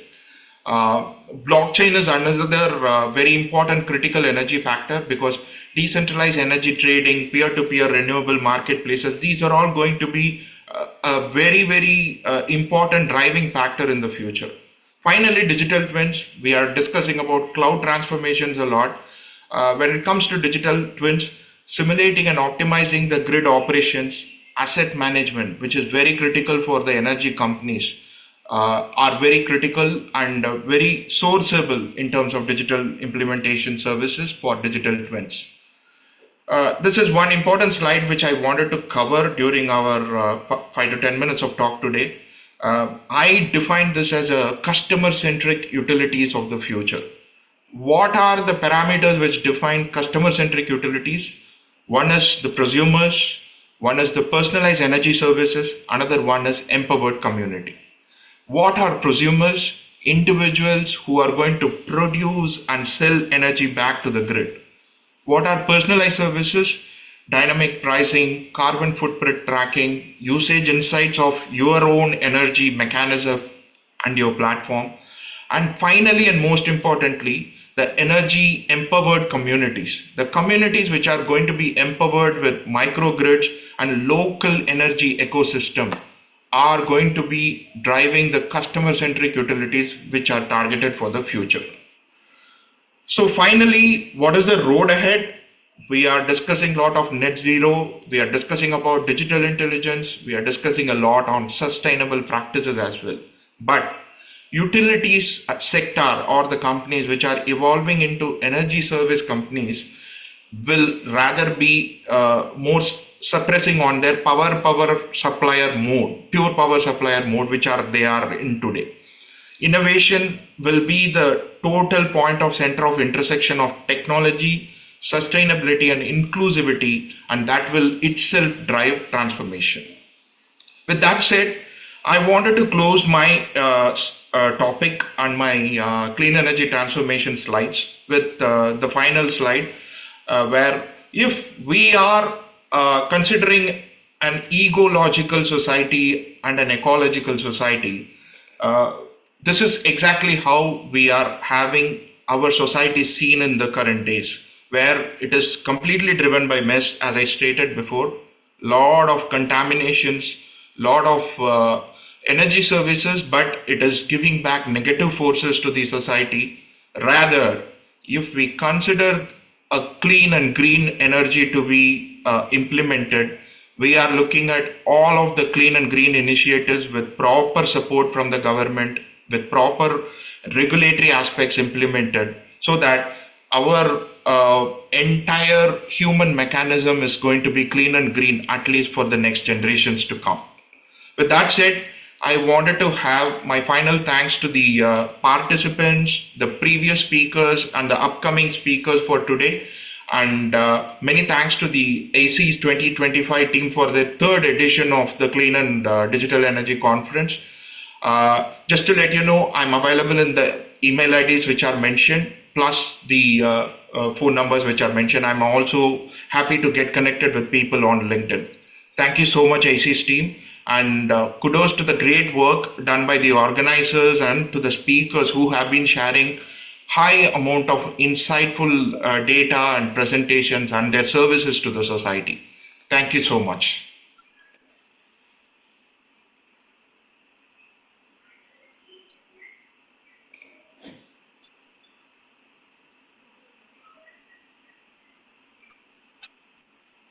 Thank you very much. Thank you very much for the beautiful presentation. Can you hear me?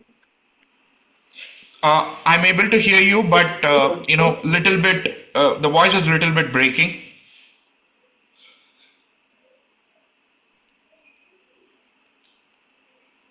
Yes, please, can you hear me now?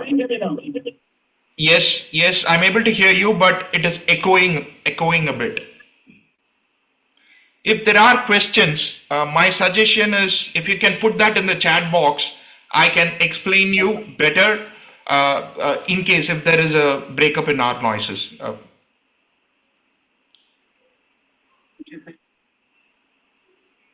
Okay, thank you very much. Thank you very much, sir. We are going to have questions on site or from the virtual end. So we are going to collect the questions and then send to you the virtual chat session. So please, thank you very much for that. Thank you so much. Once again, it was a pleasure in participating in this Aiccees event. Thank you. Thank you very much. Thank you very much. So please, if you put everyone on first and celebrate with me. Please, if you have a question, meet any of the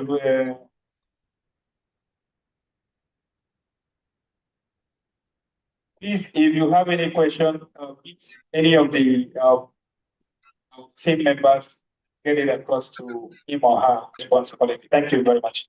Just before we break out into the 3 rooms, we would observe the award session, which is one of the high points of this event. Thank you very much. So as I was saying, room 1 is going to be anchored by Professor Ogenirona Diomodike and Professor Samuel Onyekuru. Repertoires for that room, for this room, is Engineer Bauchen and Gregory Dr. Simon C. Thank you very much for taking your position and getting ready to kickstart the session. The room 2, which is going to be mini grids and decentralized energy systems, clean mobility, will be taught by Professor Fidelis Abba and Professor Namdi Okweke. Reporters for that room here are Dr. Jentu Komi, Dr. Anayo Okuze, thank you. Room 3, which of course we will have a beautiful lady standing over there to take people to the room. We'll focus on waste to energy and Professor Chinyere Manu, reporters and Mr. Nekanetidoya and Dr. Chinoye L. Thank you very much for getting. Please, for the people who are already moving, please just hold on. We are going to have an award session, just a few minutes before we break out into the rooms. Thank you very much. Okay, so I believe moderators and reporters are ready and set to begin the job. Thank you very much to all our audience. I understand that you have sat for quite some time. You must be tired because you're humans. Please, this is just the last segment of the conference and we're going to wrap up just swift. Thank you very much for your patience.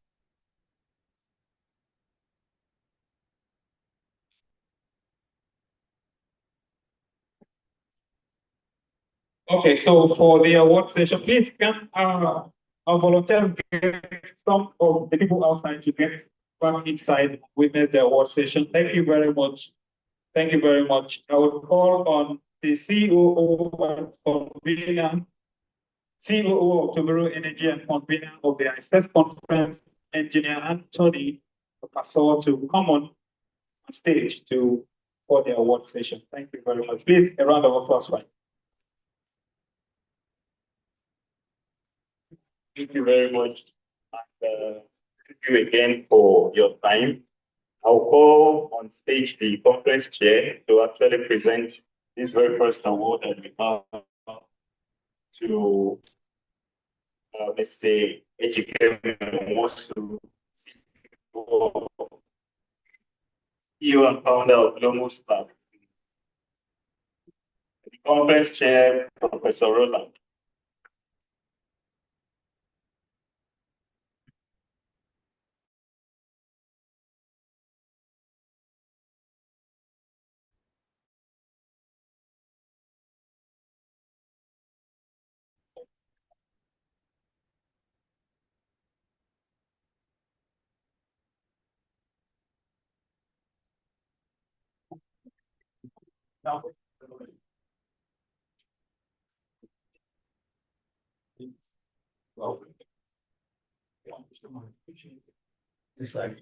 Please, a round of applause. To manifest you to know that Ejike is the founder of Lumos Laboratories Nigeria Limited. It's an award-winning CEO. Thank you very much. Please, let's celebrate him better. Let's get it. The next person is Glory of Wedding. Please, Glory of Wedding. He's a founder and CEO of Renewable Energy Technology Institute, Training Institute RETTI, who is a very wonderful lady. He is a motivator. He is a social media influencer. I would put that to her. Thank you very much. Please, a round of applause, make it more wonderful. Okay. Thank you. Also, call on the representative of Professor Emeka, who's the central leader of ACEWEL.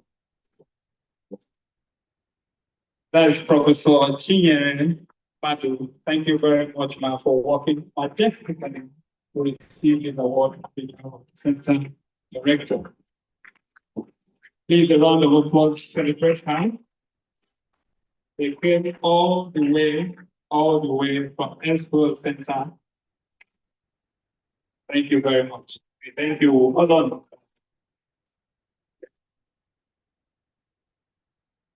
Also call on Thank you so much, Prof, for calling the coach to come and do the. Yes, we call on Professor Oyedepo to present the next award.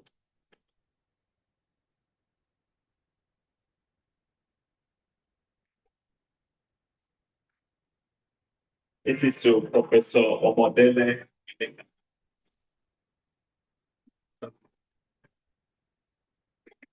A round of applause.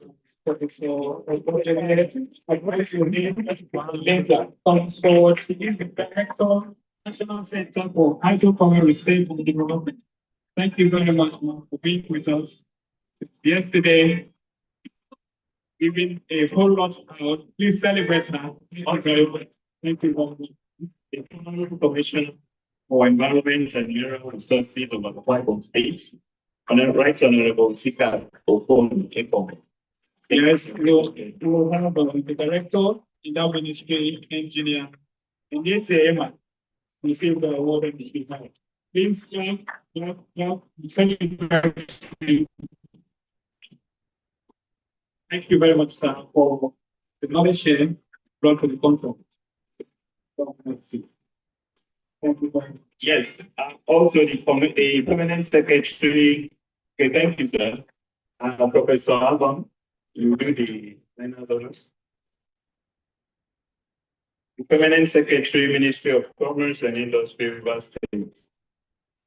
It's a Mike Kelvin.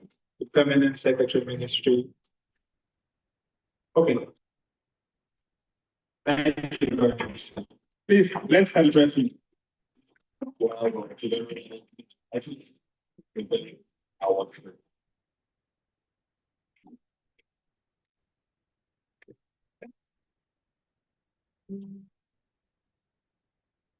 Okay, this is Professor Owonari Georgeville, Vice Chancellor of the University of Wisconsin. Let's celebrate. Let's celebrate Professor Owonari Georgeville. Very intentional meeting. We are very, very happy that actually make it to present this to you. Thank you very much, sir, for being here with us. You were here physically yesterday to join us in the conversation. Thank you very much. God bless you. Thank you. Thank you very much. Okay, over to you, MC. Thank you. And sorry, for the presenters, there will be an award for the best presenter and the best research paper. That will be given at the end of your presentation today. So I urge you to stick around so that you can celebrate those that will be doing that while we move to the breakout rooms now. And please remember you have those 10 minutes for your presentation. Let's do that in time so that we can all retire back early. Thank you again.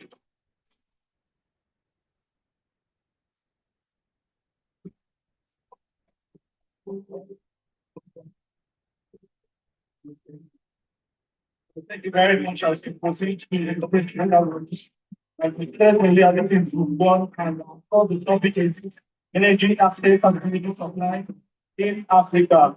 Moderators include Professor Dimuduke and Professor Oyedepo. Of course, that will be speaking on the title, energy supply access performance and electricity supply and customer growth analysis of Nigerian districts. And we have the author of that particular paper.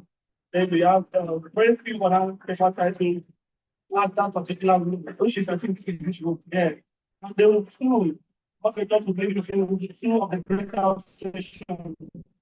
We have the paper of the future electric, looking at potential for clean and affordable transport. Author Dapo Adesina. Then we have the first title is advanced system approach to enhancing renewable energy capture, peer-to-peer distribution for residential communities in Nigeria. We have Wande and Tariq and the big ones, and the one who authored the paper.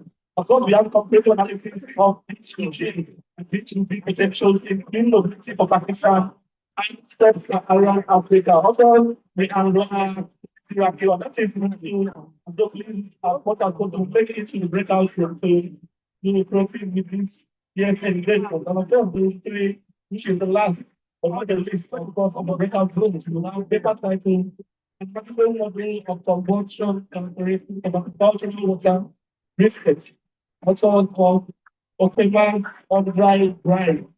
And then the paper process the science optimization of parameters for the production of energy from wood biomass results via pyrolysis. Autoclave start emulatory, coachable in John Duana, and the moon case similar of the ground, and Mulani timing. The factors include the effects of chemical. The background of the NYC can define which room they want to be part of. The this session is going to run very beautifully, trust me. And so I feel okay, much I contribute to be part of one. I think we can do it by remaining here. You can decide to join the other two rooms. And at this row, they can remain. So the middle row can go to breakout room 2, then the last row can go to breakout room 3. So that is also dependent on the type of information and the knowledge that you will use to receive a face conference. I think this is almost the climax of this year's experience. So for me, I would prefer you choose your breakout room so that you get the engagement who actually wants from each of these rooms, because it's just like asking someone who studied law to be whether are discussing chemical reactions. That person might be lost. So I prefer you choose which room to go into. Thank you very much. Thank you very much. And in the next few minutes, we should be set for the first breakout room in this auditorium, where the breakout room 2 and 3 is currently under setup. And I'd like to remind participants that if you look into your program very quickly, you will see that at the end of the breakout session, we have lunch. So it is making to be inappropriate to go at this point. So immediately after the breakout session, we proceed to lunch. Before we proceed to lunch, we have to, engage with those engagements at the various breakout rooms. Thank you very much. Thank you very much. Topics are actually very engaging, and we hope that you do not learn a lot from the interaction which from the presentation. Unlike the CEO of the very energy stated earlier, the winners and the best presenter would be notified and would be spotted out at the end of the breakout session, because their performance is also neglected and we get to know who is the best presenters at this year's conference. Thank you very much. Thank you very much. Thank you very much.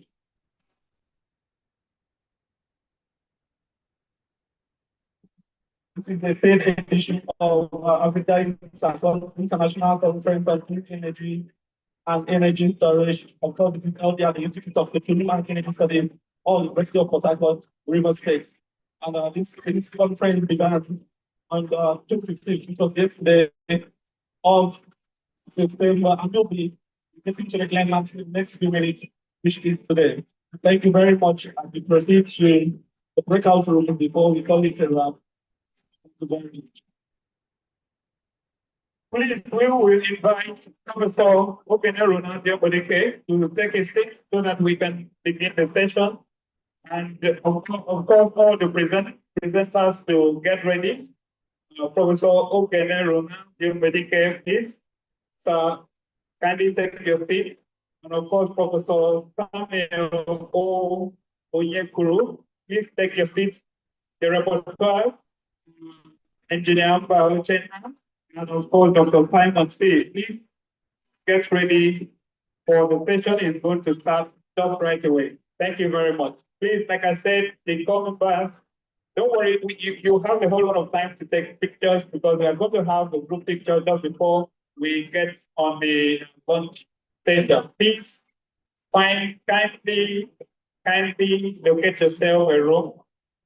Whether you remain here or you join others in the other two breakout rooms. Thank you very much. That also includes the Professor Fidelis, Professor Namdi Okweke, to make their way to the breakout room 2. Of course, and then we have the rapporteur, Dr. James Utomi and Dr. Kanayo, who's here. Topic for that paper presentation will be the future is electric, unlocking Africa's potential for clean and affordable transport. And then it also implies that to be in the breakout room 3 to discuss on a very intriguing topic, waste to energy. Moderators of that session would be Professor Yedepo and Professor Adu. The rapporteurs Mr. Aneka Kuti Doyan and Dr. Chinoye Chijioke. Topic is mathematical modeling of combustion characteristics of agricultural waste briquettes. And then we also have the paper titled of process design and optimization of parameters for the production of energy from wood biomass, yeah, very low system. Of course, the effect of thermochemical pre-treatment on lignin breakdown and powder from both digested sawdust and powder. And then we have the enhancing eco-friendly biodiesel production from waste cooking using rice oil, coconut oil, and chicken manure as a catalyst. Thank you very much. Please, I think by this at this time the audience for the breakout room one should be properly seated while we have the professor who is to moderate come on stage begin appropriately. It is important to note that immediately after this session we will have lunch and the photo session, so we can move away with the photo for now to proceed with the engagement of the day. Thank you very much. Thank you very much. Please, can we get seated? Can we get seated? Can we get seated and set to be a part of the session? Professor General is almost here. He's just at the corner. He's here. I believe the rapporteurs are also seated. Professor Samuel Onyekuru, please, you're respectfully invited to join Professor Ogenerula. I need to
My question is,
live, have a good well-being, which is driving towards SDG goals.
So it's talked about some technologies, research that's and some innovation and some recommendation made. So we also made some observation on that by stating that some of them were economical with the facts. And today's section discussed on power system energy aspects and energy production. So the speakers, and also we talked about, so that is not in our, we talk about the effects of nitrogen oxide when cooking in an enclosed area. So all the presenters, all the technical presenters, they did very well, and I really commend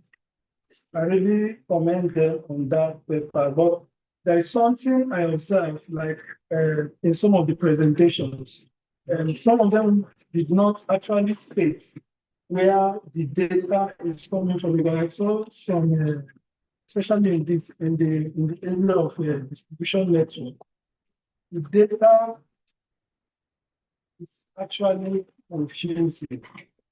And I think my recommendation is that when you want to do some source research, I think you should, if you are looking for a particular organization, you should go to them. Maybe not sourcing data from maybe a secondary publication and all that. You can go to them, you will get the real facts.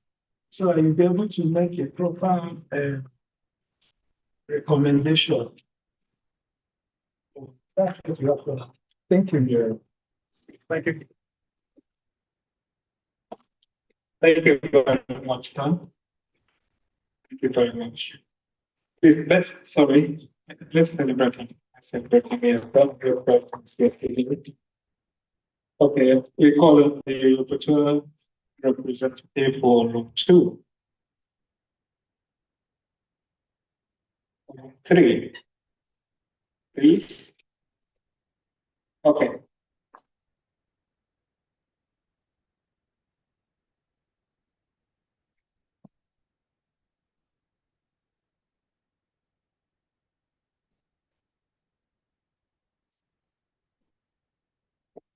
What's in everybody?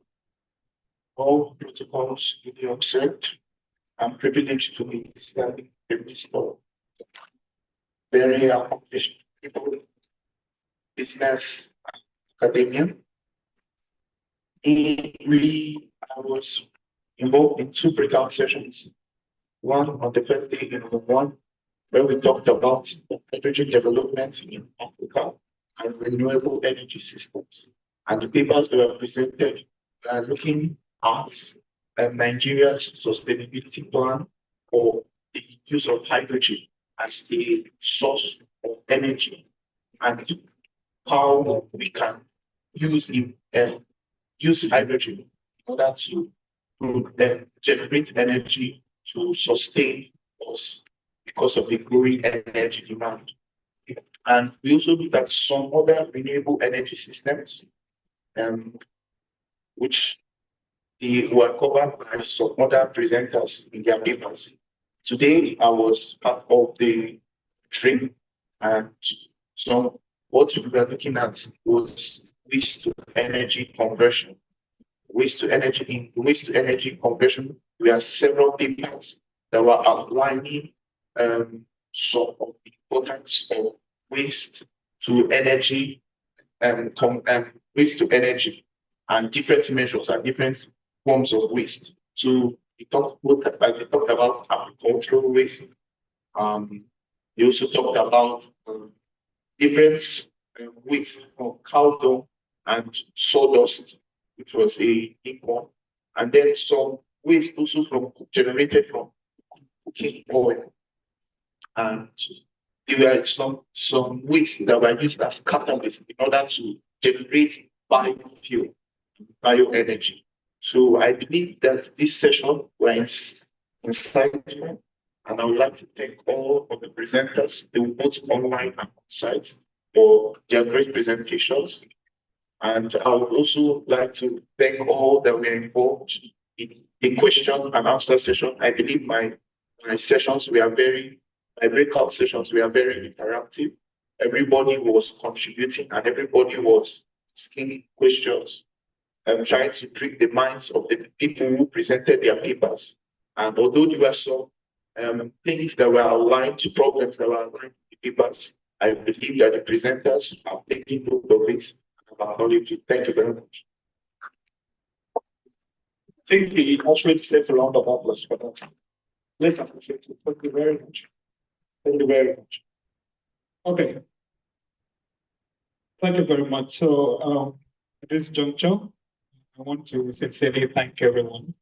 I believe, I don't know, I'm not wrong if I say we have displayed a very high level of discipline, very high level of maturity in our patients, sitting down very tight and engaging actively in all the conversations, all the deliberations, and your contributions too were also very meaningful. Thank you very much. Please put a round of applause and celebrate yourself as we come to the close of the 2025 edition of the Aiccees conference, the Africa International Conference on Clean Energy and Energy Storage. I would like to respectfully call on the convener of this event, Engineer Anthony Abaso, to come on stage and then perform the final rituals.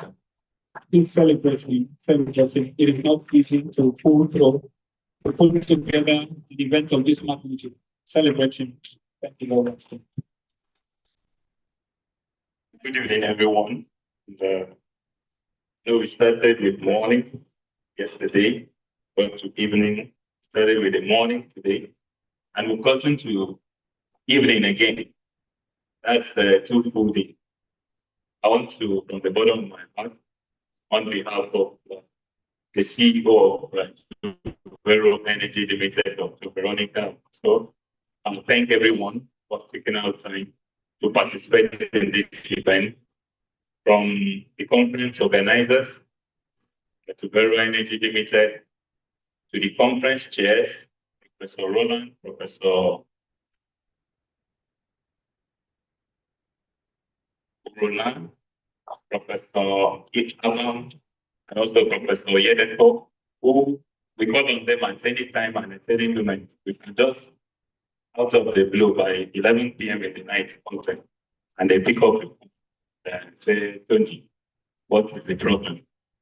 We also thank our keynote speakers that in spite of the challenges that some of them spent too many hours on the road at the airport, some would have said, I beg I not do it. Go back home. But they persevered.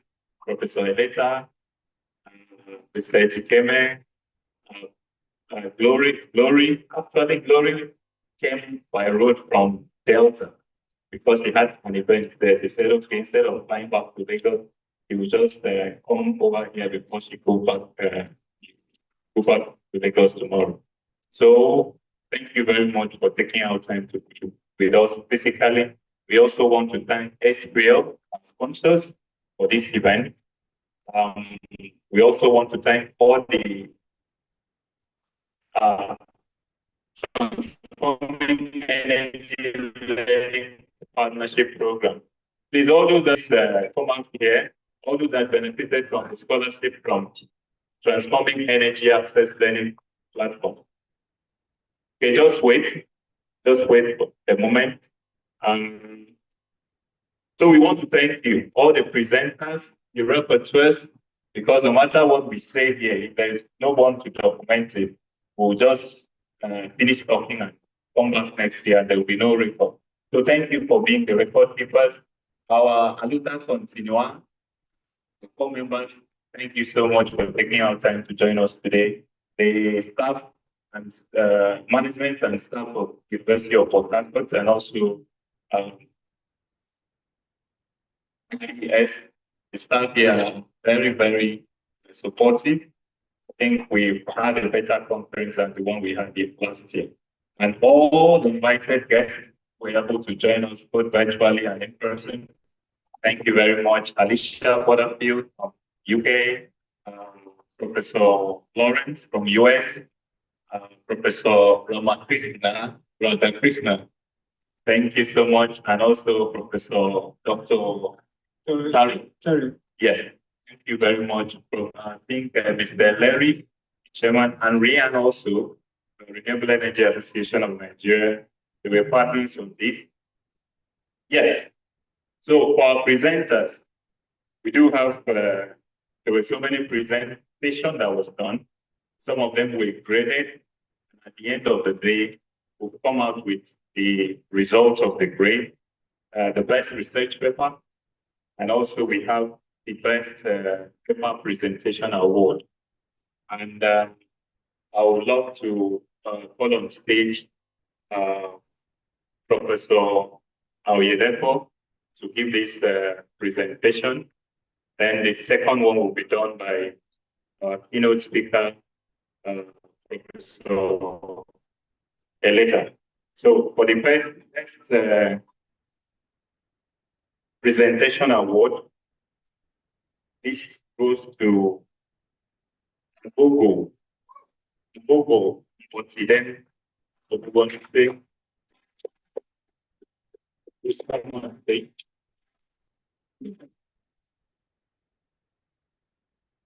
and each of these awards from Tuvero, we are giving you $100 to support your activities.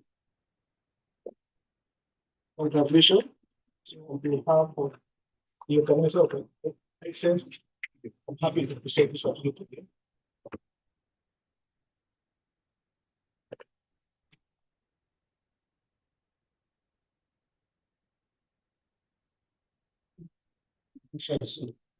Thank you very much, Professor. And we also call on Professor Eleta to join on stage as we present. This year is very unique. Last year, we had just a single gender taking everything. This year, I was surprised when I saw another gender taking up everything. So I will call on Awoyele.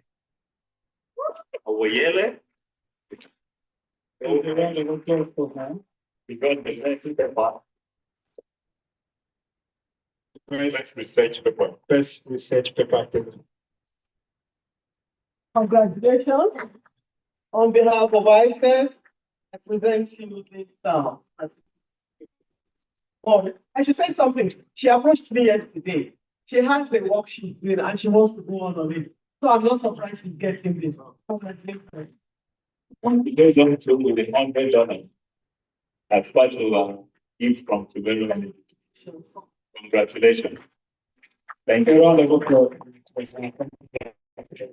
So please, if you are part of the TLP team, please come on stage here. Those that were sponsored from Transforming Energy Access Learning Program. TLP team, please, can you step forward? Come on stage here.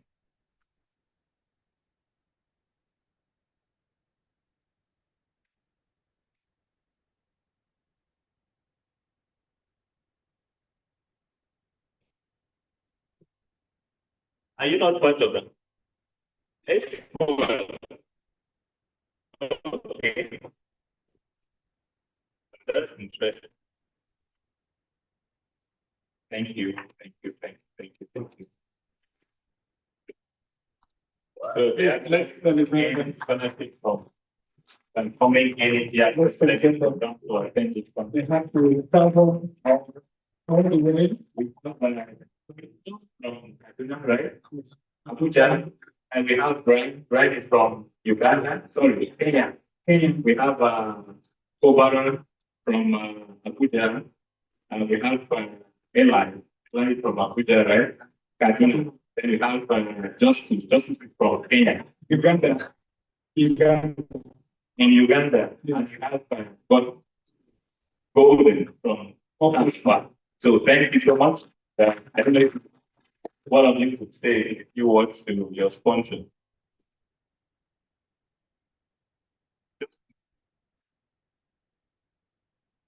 Thank you very much for organizing this event. And on behalf of the TLPD, I would like to thank our sponsor for supporting us to come and share the interesting work that we are doing to solve the challenges that our continent continues to face, and that these problems are multifaceted, disciplinary, and that they require us to think broad outside the scope of our major disciplines, and that we will get there. And I would like to thank Anthony and your team for organizing and facilitating our travels, and we really appreciate. I imagine I traveled the longest distance. I think Brian was the longest. So we would like to thank you for hosting us, because we literally didn't know anyone here apart from connecting on. So we thank you for hosting, and we appreciate it. Thank you very much. Thank you very much. Thank you very much. All right, thank you, and please, like we say, the essence of Aiccees is for you to build on your whatever you've done here. It will be better, like Brian was sponsored last year. When he came back this year, he came with a product and he presented it to all of us here. So we encourage you, whatever you presented here, see how to commercialize it. And I wish you the best and hope to see you at the Aiccees. Okay, I think just before they leave, I would like you to join them for a photograph, and of course all our conference chairs and keynote speakers, just to join them for a group photograph, please. Thank you very much, sir.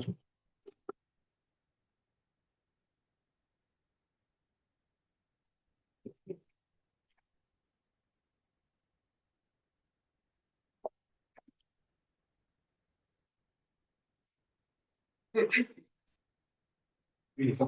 think the best presenters should also join this photo session.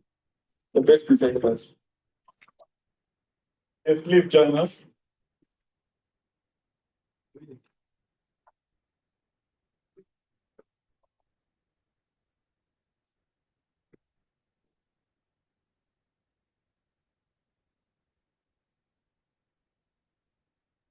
Okay.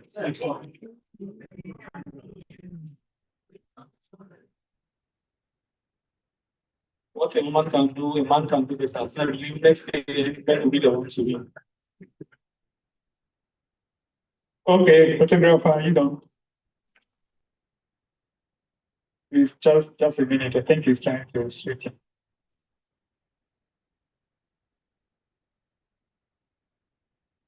If once you're done, you let us. A round of applause for him, please. Thank you very much. No. Thank you very much. I think everyone can come on. Okay, please, all the participants, general, everyone should stream on stage, all the participants. Try as much as possible to join us for a group. Please, everyone should join us on stage. Please, with due respect. Everyone, please join us. Thank you very much.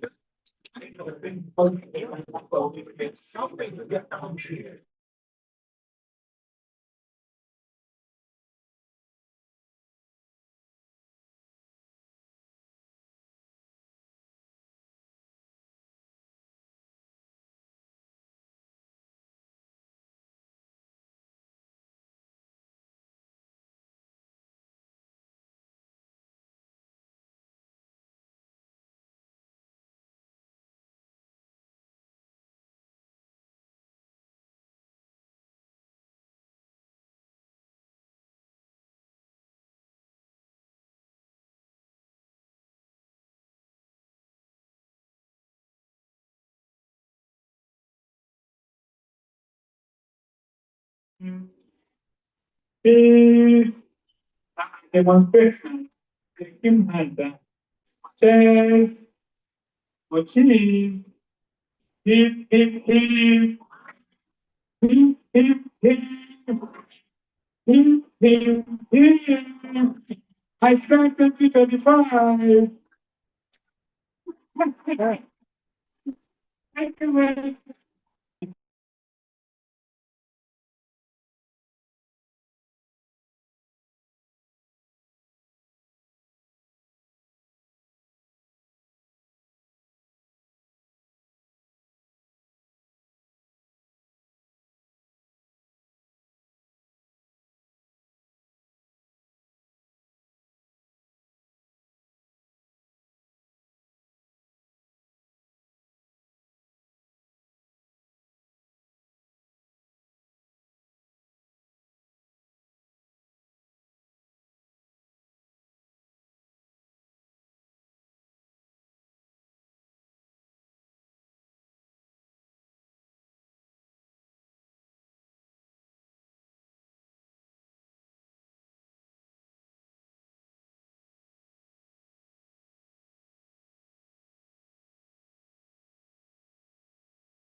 Okay.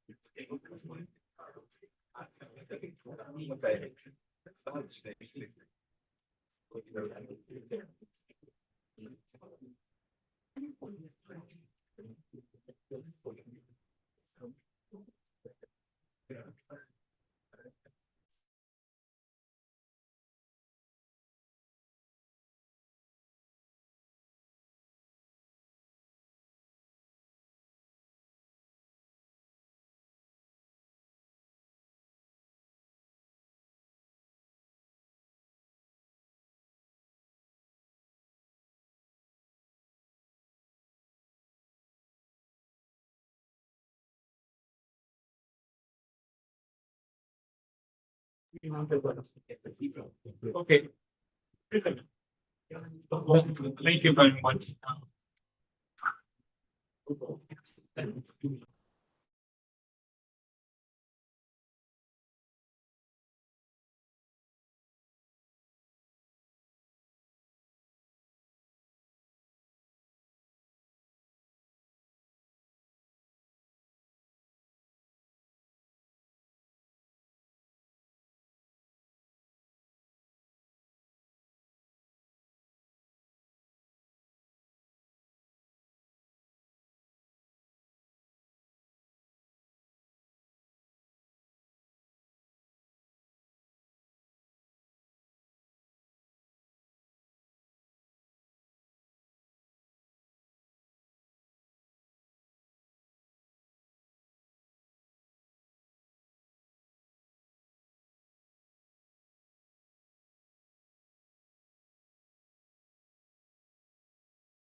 Are there? Please hold on. Just a second. Let's close online. Right. Yes, okay, thank you very much, virtual participant. Thank you for being a part of Aiccees 2025. We have come to the end of this session and we truly appreciate your participation and engagement in all the deliberations. We really, really appreciate it. Thank you. And we look forward to having you in Aiccees 2026. Thank you and God bless you. Thank you.